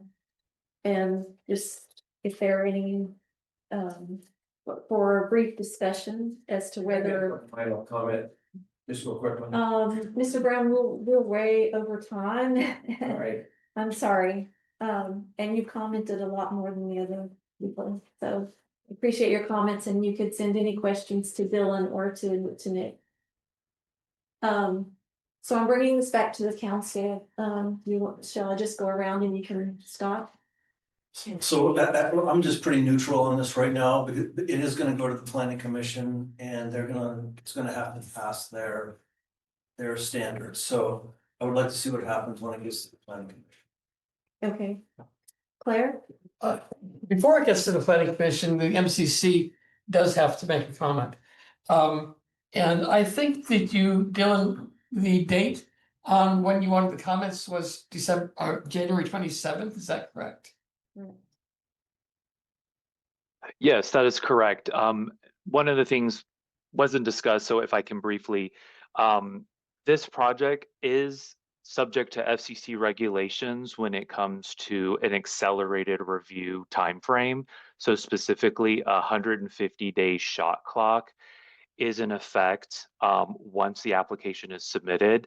So the reason for the accelerated request from myself to receive comments from the MCC is also because the FCC regulations also specifically only allow comments to be provided in one bite at the apple is the best way to say it. So there's not an interactive dialogue. It's so whatever exhaustive comments and items that the council would like to request from the applicant, this is the one opportunity that they do have, the council, to ask for these additional outstanding items that are not part of staff's already list of outstanding items. I just wanted to clarify why the request was so urgent. Well, so we are going to have to make some kind of comment, and I think our choices here are just refer back to the group that does make comments and have them take all these things into consideration that were said tonight and try to express the sense of the community and the sense of the council. And, just give them the whole ball of wax, or bring it back to our next meeting, which is on the, 28th, which is too late. So it has to be done. I think it makes most sense to refer it back to the planning group, but I think the purpose of this meeting here is to equip the planning group to make comments. And I think we should reflect what everybody said here. If my personal opinion is that I'm not so sure that this massive thing is really the best. I know you're putting a lot of money into it, but it looks like maybe the little smokestack things might actually be more aesthetically pleasing to people whose view is being blocked. Just a thought. Okay, Connie? Thanks. I would just add, it would be good for the group that's going to respond to put this information, to have the information about the alternative sites that were considered and why they were not chosen. I think it would be good to know that. I think the community would like to know that, if there's reasonable understanding of why that particular location was chosen would be important. So I was on my phone trying to find out where all the existing cell phone towers are located. And for the short time that I spent, there's a lot of them. And they're all on one. Yeah. All of them are on one. So it seems like there's already a lot of towers out there. But yet. But I don't know, but if you, I'm not, I don't know, I can't just say yes or no now, but if Claire says we can send our comments in a package to somebody, here's what the community feels regarding this, that would be awesome. Okay, Gus? I was gonna say what he said, which is being on the fence about it for the reason that she said, which is that I don't know enough about what went into this location versus any of the other locations that might have been considered. Co-locating only works if you can get somebody else to agree to let you co-locate. Reason why we don't get Verizon service every time a tree falls over on 92 is that the Verizon signal comes over on the Comcast cables. Okay. When it knocks out the Comcast. Do they use a cables. repeater on this? Are they getting their signal from through the air source as opposed to cable? I'm not exact. I don't know enough. I just had I missed a client for that reason. This is how I discovered all of it. Because I couldn't reach anybody. Yeah, I live 2 blocks from that one and I don't have cell phone in my house. I use Wi-Fi. Okay, Claire? One more thing. I know we're doing our due diligence and trying to make this be the best possible thing that can happen. But we have complained about the cell service in Moss Beach and Montera forever and ever. And I'm glad to see somebody trying to do something about it. I agree with you. What? I'm gonna make one other comment. Yes. Connie. On the CRISP report, there were items within the CRISP report that suggested that we're actually given a pretty high priority for putting towers out in Alta Vista. And I think Buena Vista. And I have asked just for. One of those towers was locked. Yeah, and I know Leo and Greg have talked to some of the community members back there, but anyway, those might be alternatives to consider as well. If those could go through, and I have actually asked Nick Hargis from Congressman Carter's office, who's following up on it, and Ray Mueller's office is following up on it, and so there may be some alternatives to consider for the community out there as well. Because it's pretty bad coverage. Okay, so I think what I heard is that the assignment to the planning group is to construct a letter taking into account all the community and council feedback and send those comments to county planning through Dylan Parker. And Dylan, we may need to follow up with you to understand the information about alternative sites and why this particular location was chosen over those. Does that sound, did I leave anything out? Correct. I would expand that to all of the items that are outstanding, the list I provided to the question that came through public comments earlier about what was outstanding. My approach would be when I receive all of those items, that those get referred out. That is common practice for any agency referral. So the MCC would receive those as a supplemental referral, if you will, when they're received by staff. So not just the alternatives, but color materials, for example. That was my anticipated approach. Okay, all right. Thank you very much.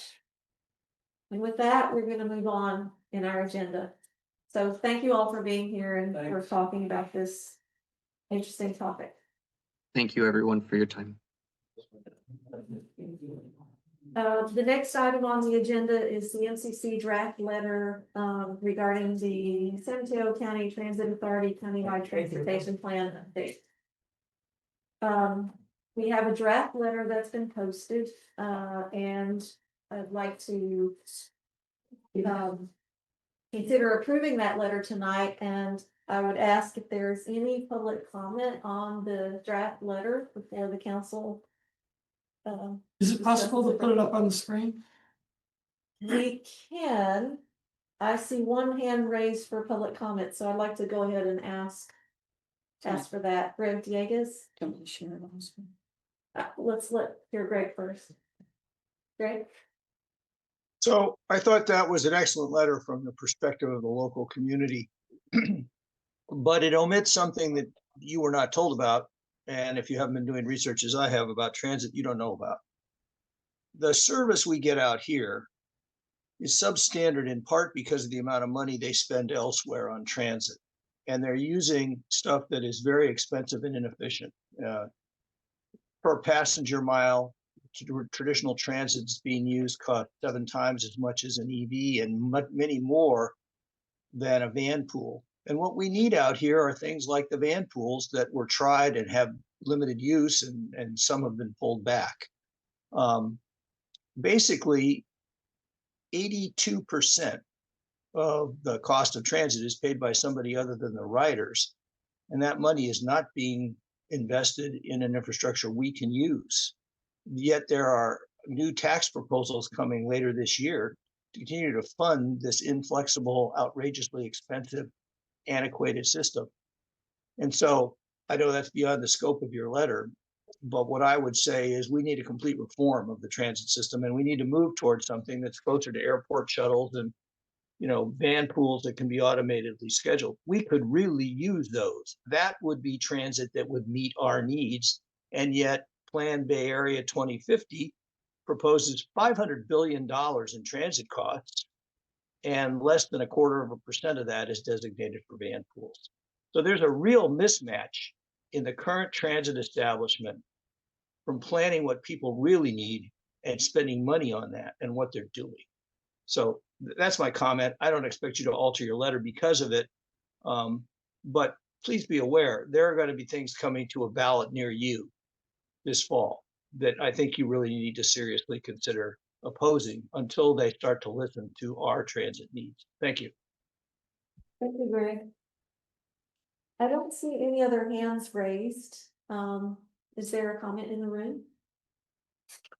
I have one comment. Okay. I think the letter was really well written, so thank you whoever did that, drafted it. Claire, really appreciate it. Best edited. Thank you. The only other thing I as I read this was that I know one of the things we heard was, besides the frequency, just what would you call that? Through rush hour, getting stuff that was more of a what would you call that? An express route, perhaps from the locations into town. So actually, over in Strawflower, met someone who lives in Pacifica, and it takes her an hour and a half.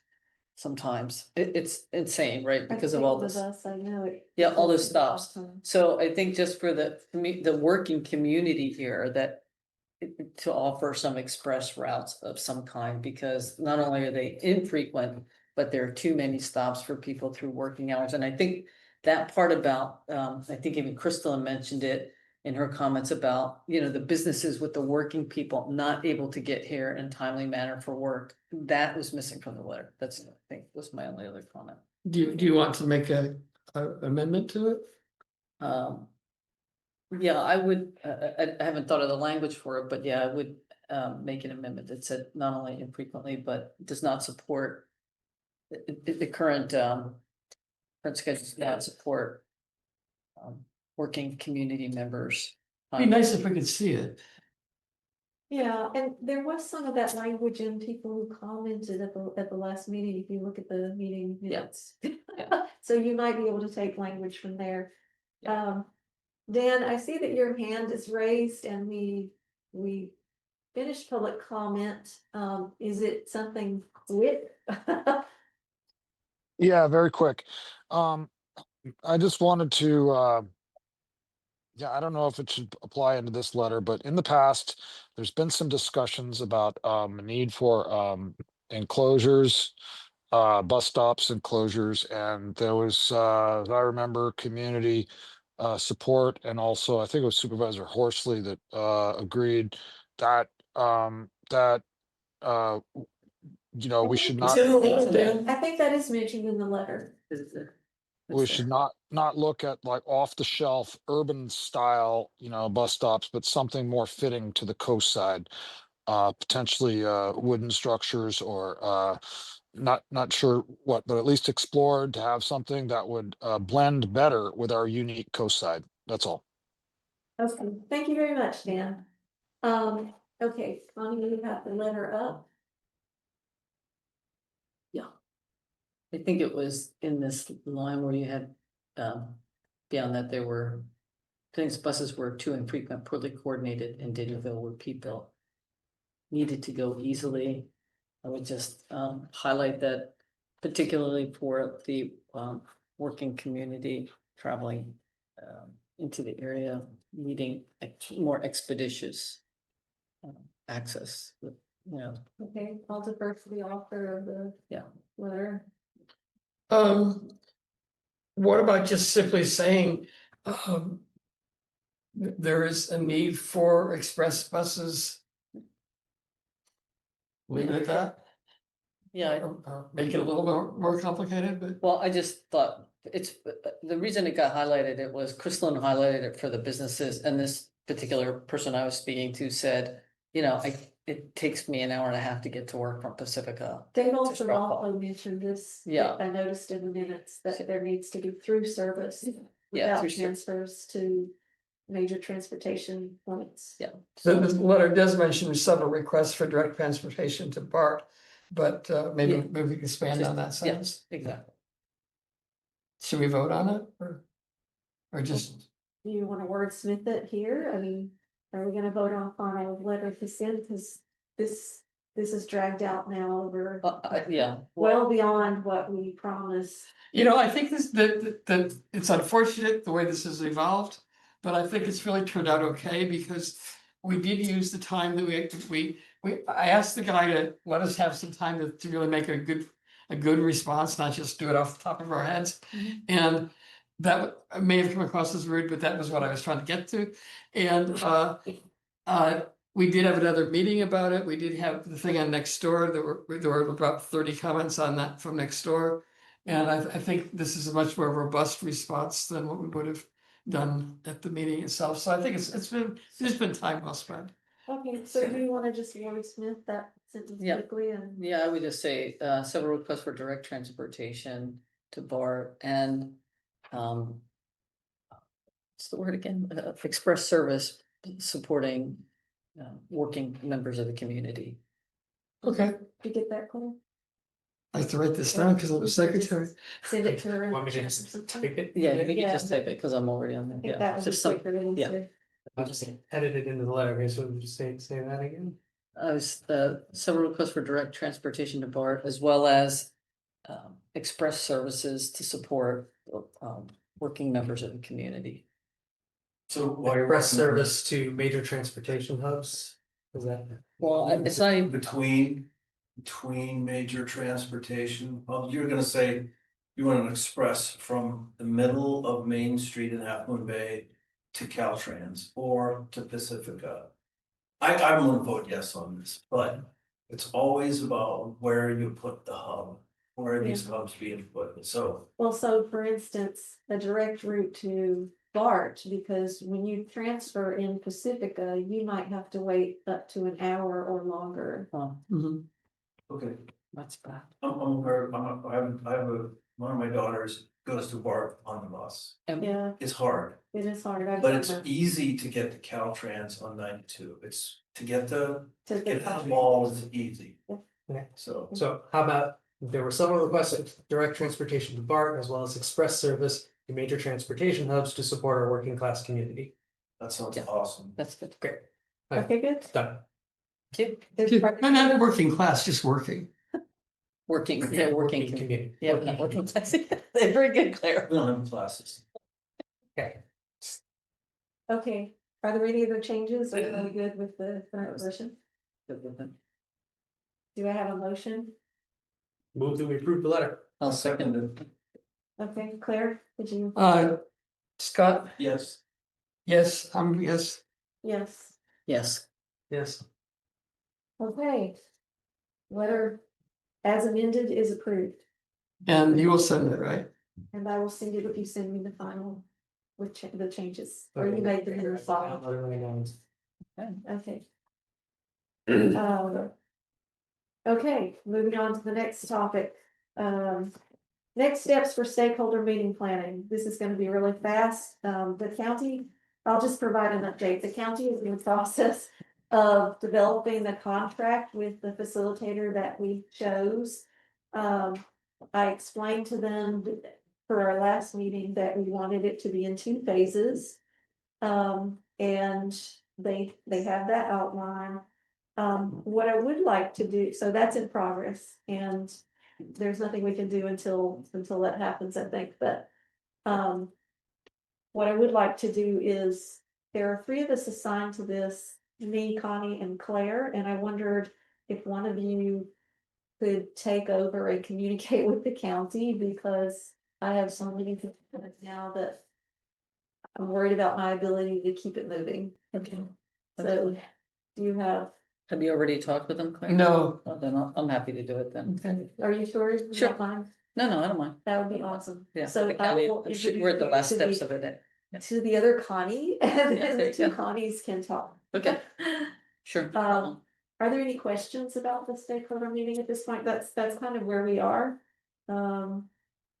As I understand it from the email that I saw, Charles is basically okay with how it's going. I assume so. There were no questions or anything beyond. I'm happy to provide my information, so. It's very disappointing to me that it's taking so long, but that's how it is. Yeah, and I think part of it, we had, the end of the year and the holidays to kind of also interrupt the process. But good, I'm glad that what you got done is done, or at least being done. And hopefully by next week, we can provide a more comprehensive update and then have next steps. Scott, do you have? No, I'm waiting for a Service. date. I'm waiting for you to tell me when I should hold. When to do it? Just give me a date. I'm looking at you for a date. These are my date eyes. Okay. Whenever I look at you like this, I just want a date. So we can do it. So maybe at the meeting on the 28th, we might be at the point where we can start to think about the date. Moving on to the next item, the MCC retreat planning. I just realized I didn't ask for public comment on that item, but I don't think there is anything. I don't see anything. No. So we'll move on to the next item, 5D, MCC retreat planning, and we'll try and make this as quick as possible. So what I'd like to do here is discuss date for the retreat. Since we're already mid-month, location and sort of the structure of the meeting, what you'd like to have happen at that meeting, if there's anything specific beyond what we did last time. And then I will try to execute the plan. So let's start with calendaring the meeting. Okay. What do people's calendars look like? And do you want to do this on a Saturday or a weekday? Scott, I prefer a weekday. My vote is for a weekday. a weekday. My vote is for a weekend. Okay, We already have 2 opposing. that's okay. I mean, whatever the majority wants, I will make happen. Gus, You know what, why don't we just try to find dates? Like, I just don't even. you don't care if it's a weekday or. I don't care, but I will just cross my fingers and hope that we can. And you're thinking February, right? I'm thinking as soon as we can do it. Okay, let's go like first week in February. How about Monday the 2nd or Tuesday the 3rd? I'm not here. Yeah, well. You're not here. I don't get back until the 4th. Okay. Okay. Do we want to wait for our new people or not? I don't think Think we so. should, because I think that's gonna take several more weeks.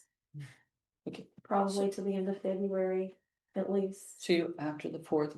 Claire, when are you gone for how long? What date? I get back on the, let's see, I think the 4th. Like late in the night. Wednesday. Unless anyone feels strongly that we should wait.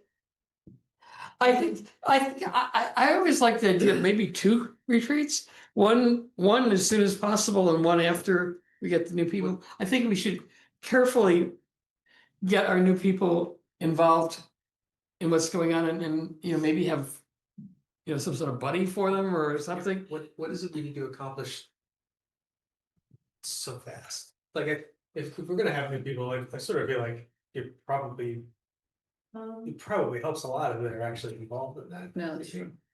I If don't we- disagree. If we think we can have them in place by the end of February, and then my question is like, what is happening in the next 4 weeks? That's so. It depends on when the county posts the, They haven't posted I it. mean, they told me they would let me know, so I can call tomorrow and see if it's gonna happen this week. I mean, once that happens, I think we can move pretty quickly. Well, we can do that. The other thing I would mention is that at least the next 3 agendas are gonna be really full. There's a lot of stuff that we are sort of backlogged on, so. I'm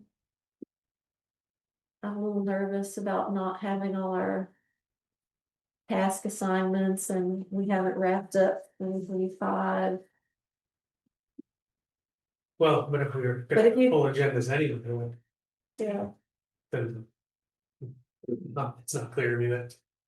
We need to sort that out. We're just gonna be busy. okay. So then it sounds like we're okay with waiting for 2 new council members. Yeah, I'm okay to wait too. And assuming we have 2 new council members on board Hopefully by the end of February, No. do you want to target the date for the retreat? Sure, we could put a tentative one on there, cross our fingers and hope we have to. Particularly if we're gonna do things like allocate tasks and all that, it really doesn't. Have those. Yeah. Okay. And so I like the idea of pushing it off a little bit, because we're in a phase right now where all the hot button items aren't in our face. It's not raining, so we're not flooding. It's winter time, so we're not on fire. There's no one I went and checked the parking. There are a few people, it's not excessive right now. So as the year progresses, something more pertinent items might pop up to us. But I'm gonna continue on with my 3 things that I've been working on this year. So that's what I'm just gonna say at the retreat, if anybody wants to join me, these are the things I'm interested in. Okay, and then we'll just reorganize when 2 Yeah. people come on board. Yeah, I would like to throw out to, I don't know what an appropriate number it is, but I would like to not have too many topics to pursue in the next year. I heard that loud and clear, and I'm gonna do my best. From me or from everybody? For the whole council Okay. and from the community, they also do not enjoy having to sit till 10 o'clock at night listening to our meetings, so. Okay. That has been absorbed loud and clear, and All right. we'll do our best to make sure that it's ends promptly. Okay. Okay, so a target date for the end of February that works for everybody. Oh, we're doing a day now. Throw some dates About the- out there. 26th, 27th. That's a Thursday or Friday. Are you talking about February? Yeah. I mean, if we do it on a weekday, are we envisioning that we're gonna do this in the evening, or are people are gonna be work and? I mean, we do need at least 3 hours? So I can't do it on the 28th, I can't do it on that weekend. Yeah, Okay. I'm going from the 28th to the first week of March, so before that would be better for me. So the 20th, so we have the 21st is the Saturday. 22nd is Sunday, and then we have 23rd, 24th, Monday, Tuesday, so. So we said You said the 23rd and the 24th don't work. I will not be able to do, Monday, definitely will not be able to do the 24th. Okay. What about the 26th? What happened on the third? What month are we in? 26th, February. February 26th, Thursday, February I'm 26th. not convinced we're gonna have our new people on board. We're just gonna target. We got an MCC meeting on the 25th, so hopefully we would be able to swear them in that way. Maybe. Well, Let's maybe, shoot for it. Let's it shoot has for to go to the, after we nominate them, they have to go to the Board of Supervisors, and they have to it. get that on the agenda. Last time they couldn't get it on the agenda, it was crap. Oh, really? Well, let's be optimistic and say it gets posted this week. And if so, then we have to wait, what, 2 weeks for the applications to close the application process? At least. Then we have to discuss applicants. So And then it has to go to the board. that's. at What's the least term three- length of Three these? MCC meetings. Oh, is this a 1 year? The 3 years. Okay. So you're saying 2 weeks would be the first week of February and then, So, our next meeting I is the guess- 11th. Wednesday the 11th, so. So that would give you the 2 weeks posted Wednesday, the 11th. And then you're saying it has to go to the Board of Supervisors. Yeah, and I don't know After the when the 11th. supervisors meeting, I guess it's on the MCC. Okay. I'm assuming that it doesn't land on their calendar until March. Or Yeah. March meetings. That might be, Probably. yeah. Well- yeah. Board of Supervisors, sorry. February is 24th. Be the next, February 24th. yeah, Board of Supervisors, Yeah, Okay. so Well, it if we could potentially be on that meeting. yeah, Yeah. I mean, otherwise the 10th seems too close. yeah. Okay, 24th. so the 26th then, so they approve it on the 24th, we can swear them in on the 25th, and we can do the. So let me. Saying on the 26th. Yeah. Let me put this idea up to you. That's awful fast. Should we take a regular meeting and turn it into a A retreat. retreat meeting? I Is think that there's a legal? reason why we don't do that, Okay. but I don't know that Thanks it, for coming. Thanks. Thank you. I don't know that it could be off the table. I'm just saying that popped into my head. Claire, has that ever been done? I think we've. Not since I've been here. I think we've always kind of like tried to make it a little bit different, a little bit special, a little bit. Not just routine, and so there's more flexibility of communication. Could everybody make the 26th if we try? I can make, yes, at this moment. Can too. That's Then what day of the week? exactly. This is Thursday? As of today, yes. A Thursday, okay, I have to be finished by 6 o'clock though. I don't know, 6. well, that's a question for those that are working. Working, Can yeah. we Can you carve out 3 hours of the day? All day's easier for me, but Oh, it is? yeah, but we often hear complaints about how the harbor district does their meetings during the day. And it Right. isn't fair to the community, so. So you're thinking It's retreat is different. Thursday, late afternoon, evening, so I have to maybe at finish 4 by 6. o'clock Yeah, retreat? I can take it till 6, but yeah, I have to leave at 6. You have to Oh, leave. that's- I have so a commitment maybe for a board meeting. 3 to 6. That doesn't matter. That's fine. I can do it.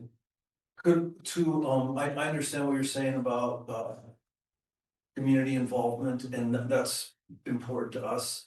But in this case, we can ask the community for suggestions and review them during that. So if there's any burning issues that we don't know about, we can ask them, to please submit them, we're gonna have a retreat to Plan. discuss our plans this year. Yeah, we can reiterate that. I mean, they always had that option anyway, but Yeah. it's. I'm a little worried because now, I mean, 3 to 6. That can't really be an impediment to keep some people, but I'm not sure how many people usually attend the retreat. We didn't have very many attended last time. It's usually very, very small number. The focus is usually on organizing the council. Yeah, well, I'm also fine with doing it earlier in the day. Earlier in the day is easier for me. But Um, I don't actually care. I'm fine with later in the day, but, it would actually work better for me later in the day. Alright, so. So otherwise I have to take a vacation day. Absolutely not. What? I can do We'll need later to on have the to take a 27th. I vacation just day. can't the To do more work. To do more work. Maybe later on Friday. That's fine with me, I don't care. On Friday, you mean? Yeah. Yeah, 27th. I can do the 27th later. I thought you said you weren't. You're on- 28th is when I'm flying somewhere. 27th, And Friday. you would do the 27th? Right now, yes, I think I can. Claire? If my calendar is correct. Yeah, 27th or 26th, either one is okay with me. Okay. You want to scoot it till later I'm then? agnostic, either one of those, Should we try to save both of them? Or does that make any sense? well, to tentatively block off both and then decide later, or? What time Oh, on this is Friday? tentative anyway, using Right. the. Yeah, and getting people. Yeah, I don't really care. I have a mild preference for Thursday over Friday, but I'll do either one, whatever is. What time would you want to do end of day when you say Friday? I assume the 3 to 6 again, but Oh, well, No, if we're gonna do 3 to 6, I'd much rather do it Thursday, Thursday. yeah, let's do it Thursday Yeah. then. I thought you meant you needed. on to go Friday, I mean, harder I to guess get it's people. possible. 0 people are gonna come on Friday. Yeah. I was At gonna least. say I could do half a day on Friday, so we could start at noon or 1. Works for me. If it's Friday, someone's gonna have to be there.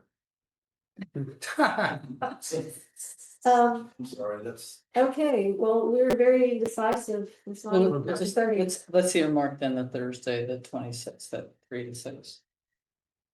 We'll see what pans out. Is that okay? Tentatively, it's Yeah. okay with me. Does that Alright. work for? Yeah, everybody? fine. Stop. Thursday, 26th, 3 to 6. Okay. Just plan for now, see how things unfold. You'll know in another So week. Claire, please record that in the minutes. Tentative. You don't trust me? Right. Okay, and locations, do we just want to do it here? in this building? If they're willing to let us do it here, yeah, it's supposed to. Just. Okay. We know where this is.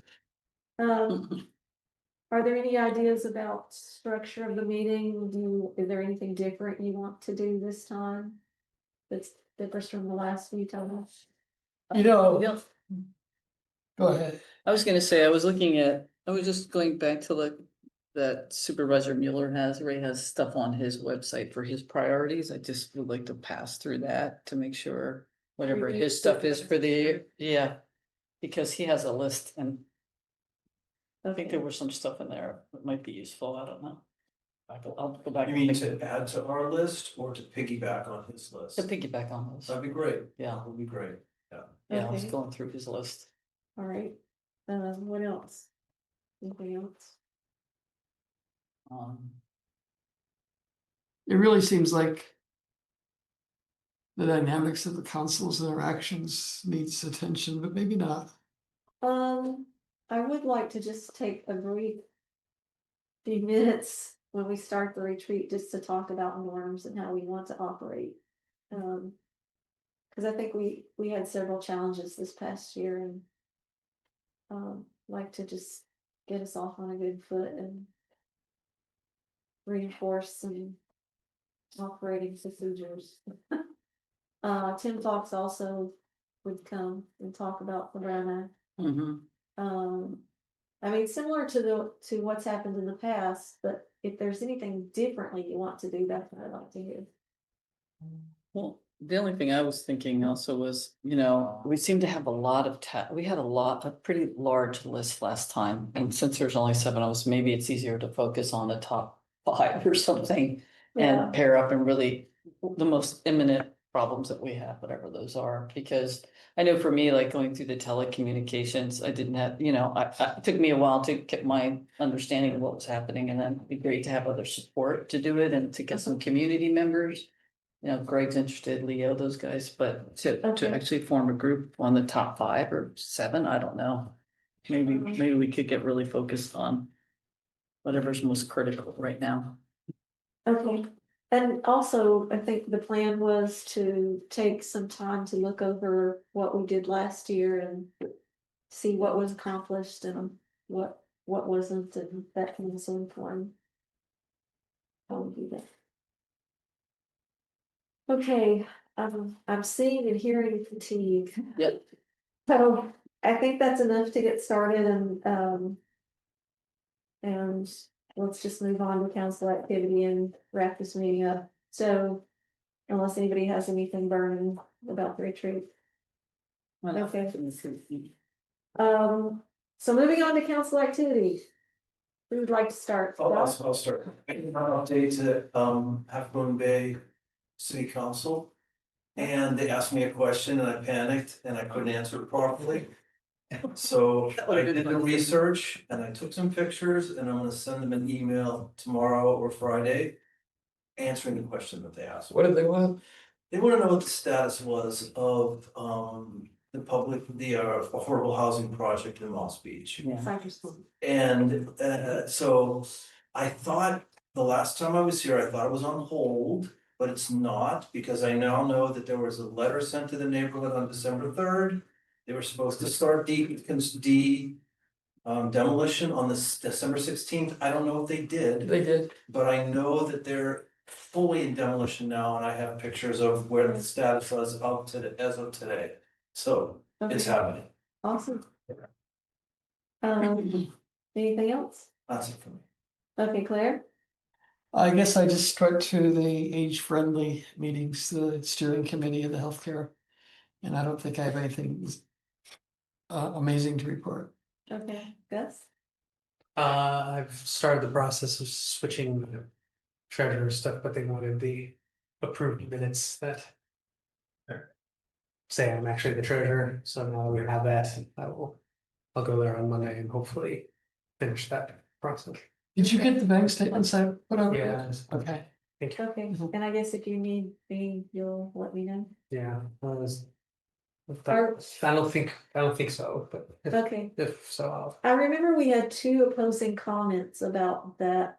One was that we should only have one signatory and the other was no, we should always have two. So what are we planning to do? I was just planning to do one, but I'm also gonna drop the threshold for like what alerts me before they don't do something unless it call me. Probably gonna lower it to like $100. Okay, is that something that we as a council have to approve or? No, I think that's just like a treasure, like Okay, it's just an whatever administrative- threshold, yeah, we want to be. I think there may, No, that's what I'm planning. there may need to be a treasurer's report either at the end of the year or at the retreat or something. I'm not That's right, sure. we did get Kevin's treasurer's report. What has to be in the report? I mean, don't we technically submit that to the county? I think the official submission is probably in June. Yeah, I was gonna say that should be at the end of the fiscal year, so I assume that Yeah. you would submit it in July for through June 30th. Would be Okay, my guess, that's. And you can just look at the online banking statement, Right. see what's happened and report on that, right? okay. That sounds Do a summary of transactions or something. Yeah, that's. good. Funny? I attended the local hazard mitigation plan steering committee meeting. And they're in the process of pulling together the information from the agencies that they'll submit for it. You guys know what that is? It's they do it every 5 years. They update it for the community and used to help support. To get the money from FEMA, et cetera, for grants. So they have a step in which they ask for community input and they would like us to, reach out to the community, make sure we talk about it and solicit community feedback. There's another meeting in February, so hopefully I'll have the information by then that we can start to share out and get some more community feedback about whatever's, going on and what we think is critical, like stormwater, things like that. So great. that was a big one, yeah. That's great. And then same thing with Keep Day, that's the action plan group that's doing some work. And actually, a question came up, Scott, about the work that you did for that certification or that work that you did. If community members, if we wanted to have, say, you or other people go out to the community, can we do that? And are you certified to Yes. get that information? Yes. Because Dave Koshkov, Yeah. was questioning, do we need somebody from fire department or can you do No. that? I can do it. Okay, so I think having, sharing that information to get, who can we get out to help look at the community? I know you've offered, but there are people that maybe some community members would like to. So I definitely want to have you come out to my community, but So I can come out and I can tell you what CAL FIRE is gonna tell you, yeah, or I can report to CAL FIRE what I see. I think it's better for my relationship with the community to come out and say, I'm gonna come help you get through a CAL FIRE audit. Every house will be audited at some point. yeah. And so, and I'll let you know, I'll let them know the Fourth Amendment stuff. What how they're allowed to approach your house and what they're gonna be looking for. And how you can help have your house not burn down on fire. And I'm more than happy to do that. And I can report it, or I can just say, hey, these are the things that we're looking for. Okay, Here's how to do zone 1. okay, And 2 and 3. okay. So I'd be more than happy to do that. Yeah, he just threw a question up of whether, who should be able to come out to do that, and that's why I was. I have a relationship with the people that do the assessment. Like I said, I can do it, or you can have CAL FIRE come and do an official assessment. But they're official, yours would be I a, can make it official if you'd like it to be that yeah, way. I get it, okay, man, I understand what you're saying, okay, thanks, that was it for me. Okay, let's see, Claire, Connie and I attended the meet and greet for the new sheriff. Oh, yeah, that's right, It was forgot fun. about that, forgot about the sheriff. Claire and I attended the supervisor's open house. No, I didn't. Oh, I that's was- right. That was Scott. Scott and I attended the open Yes. house. Yes. Lots of good food there. That was awesome. That It was a pretty substantial spread. Yes. helped a lot of people come, or? Not as many as at the sheriff's meet and greet, No, but a That's little okay. bit of a nice crowd. that's good. Claire and I met with Matt Burrows, who is our new planning commissioner for District 3. Mhm. It was a very positive and productive meeting, and I think we're looking forward to working with the new planning commissioner. The MCC has been invited to participate in State of the Coast Side 2026. Scott has graciously agreed to. What is it? What is it? It's the Chamber of Commerce. Oh, Chamber of Commerce. They put out a thing. Can't remember the date. I think I I did. think you sent it to me. Yeah, I'm gonna get something together for It's that. early February. I guess that's hosted by the Side Chamber and Brews and Views. If any others want to participate, please. So it's speak up. a 1-day thing, is what is it? It's just like a couple of hours in the afternoon. It's like a panel, you go, you talk about what the MCC does. What are the priorities in 2026? I think you did this before. I did it last year. Yeah, Let's go with a 2-minute speech. yeah, so maybe. Okay. Okay. When you find out what it is, could you Yeah. notify us? It's early February and I'll send it out. The last thing I have here is MCC correspondence received. I just wanted to say, we had one email that I think went to the whole council and I did respond. Going forward, if anything goes to the whole council, I'm just gonna copy all of you on the response. Yeah, that'd be good. So that we all know it happened and just for transparency's sake. And I'll forward that to everyone as well. I just basically referred the person to the correct contact for information. Moving on to future agendas. Are there any new agenda items to add? We're in the home stretch. And yet, so what about Ray Mueller coming to speak? Do we know that as a? I think he's agenda? supposed to come to the next meeting next week. But I should have asked Marisol that question tonight. I just slipped my mind, but I will check with her tomorrow. Did you talk to him? We don't meet until Friday. But you and Scott are gonna, you and he are gonna talk. Can make it, can't make it. You and Ray are talking. Yes. I'm supposed to drive somewhere, but I'm gonna see if I can wait. Yeah, maybe.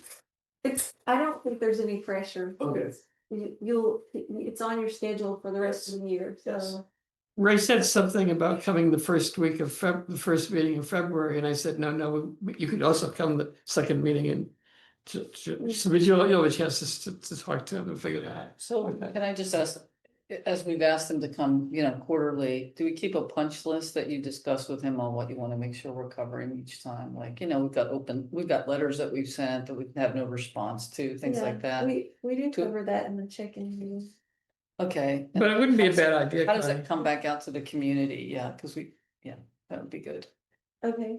You get what I'm saying, so that is Mhm. it follow through on these items? I guess how is that different from the way it happened last year? I'm saying that the community can hear, right? Like you may do it in your meetings, but nobody else knows. Yeah, if there's something to report out, definitely. No, but I guess I'm saying like, so we've sent letters on a couple things, right? Yeah. We sent the stormwater report, we sent the letter on the telecommunications, we sent several letters, right? Is Right. there any status on those? Like, how do you keep a punch list with him? Oh, yeah, on for together? updates. I mean, that does get covered, and I would definitely let the council know what the No, status. it gets covered in your meeting, or how does the community hear what the update is? Is it just you leave it to him They if there's hear an it update? when That's announced the update in meetings, that not how Claire always did it. Well, let's do both. I don't see the harm in doing both. Okay, so maybe I'm not clear on what you're asking me to do.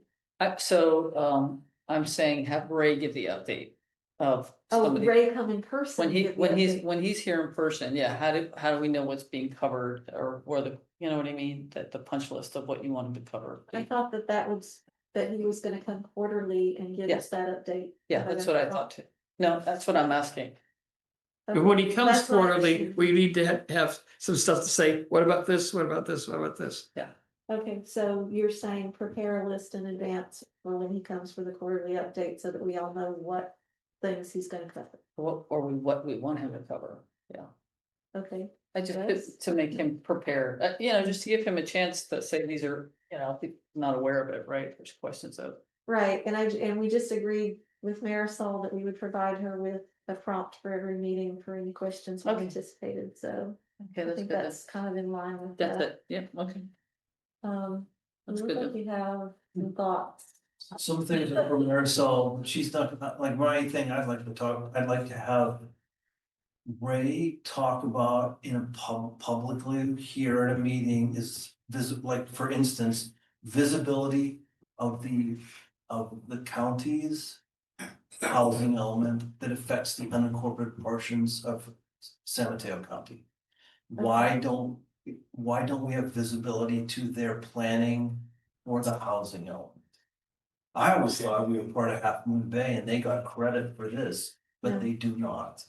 No, and I've debated since the housing element, that portion of the housing element, the rezoning is taking place now. Remember they came to talk to us Yeah. about that? Yeah. That we could invite them back to That'd be good. give us a status update and explain It further. could be that, they should be telling us that regularly. I Yeah. looked at the website in multiple spots and it wasn't clear to me what the timeline is for the zoning piece. The housing element was clearly outlined, the points at which things happen, but for the zoning piece, it's not clear. Well, that's a framework for the timeline, but what are they thinking about? What other sites are they looking I at? don't know that. And I'm sure that if you were in Half Moon Bay, that would be discussed. But I think that is what they already came. That's what they showed us the sites, remember they? Oh, you that- weren't- Yeah, I saw that, In that presentation, they Yeah, showed the it's site. vague though, it was like, I thought it was vague. Well, Here's there a are few multiple things. sites, yeah, here's some sites for There's there's. some sites. Yeah, yeah. I thought it was really clear, but That- maybe, They had the locations that were being considered. Being considered, what's the status of that, have any fallen off the list? Yeah. How many in Pescadero? Is it, what percentage of the unincorporated stuff is happening here, is there other unincorporated regions that happen of San Mateo County? I would like to know all those things. okay, but that's a little outside of our jurisdiction. And point of comparison, if you say it's outside and we should not get involved, that's fine, I just wanna know what impact it's having on us compared to the rest of the county. I think you could ask Ray that. I would love to. Okay, Yeah, It's another thing for the bucket. okay. I guess I will listen to an agenda item for that. Yeah. Yeah, I'm wondering how it would be different than what we already did. no, I don't, yeah. I think it's just a regular update. How do we get updated? Yeah. You hear from community members, everything is, oh, nothing's planned yet, nothing's planned yet. And then all of a sudden, oh, they had to break ground for some reason or something, that Yeah. people don't feel. Yeah. They get suspicious of these things, so I think it would be good to, So information needs to fill out. Yeah. yeah. Okay, anything Sure. else? No other items? Well, it's 9:29. Is that okay? Shall we adjourn? Yes. I think so. We're adjourned. Wait. I have my hand up. Can I just make 2 quick suggestions for future agendas? Oh, Dan. Just- No? Sorry, Okay, quickly, two items. Okay. Number 1, the status of the class 1 multimodal trail extension from Coronado to Capistrano. That's number 1.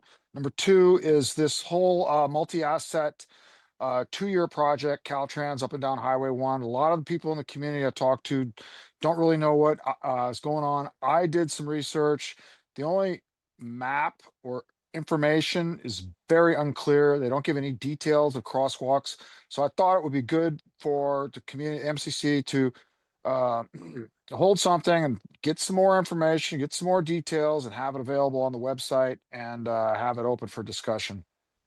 For understanding. Pardon? And I looked at all that stuff too.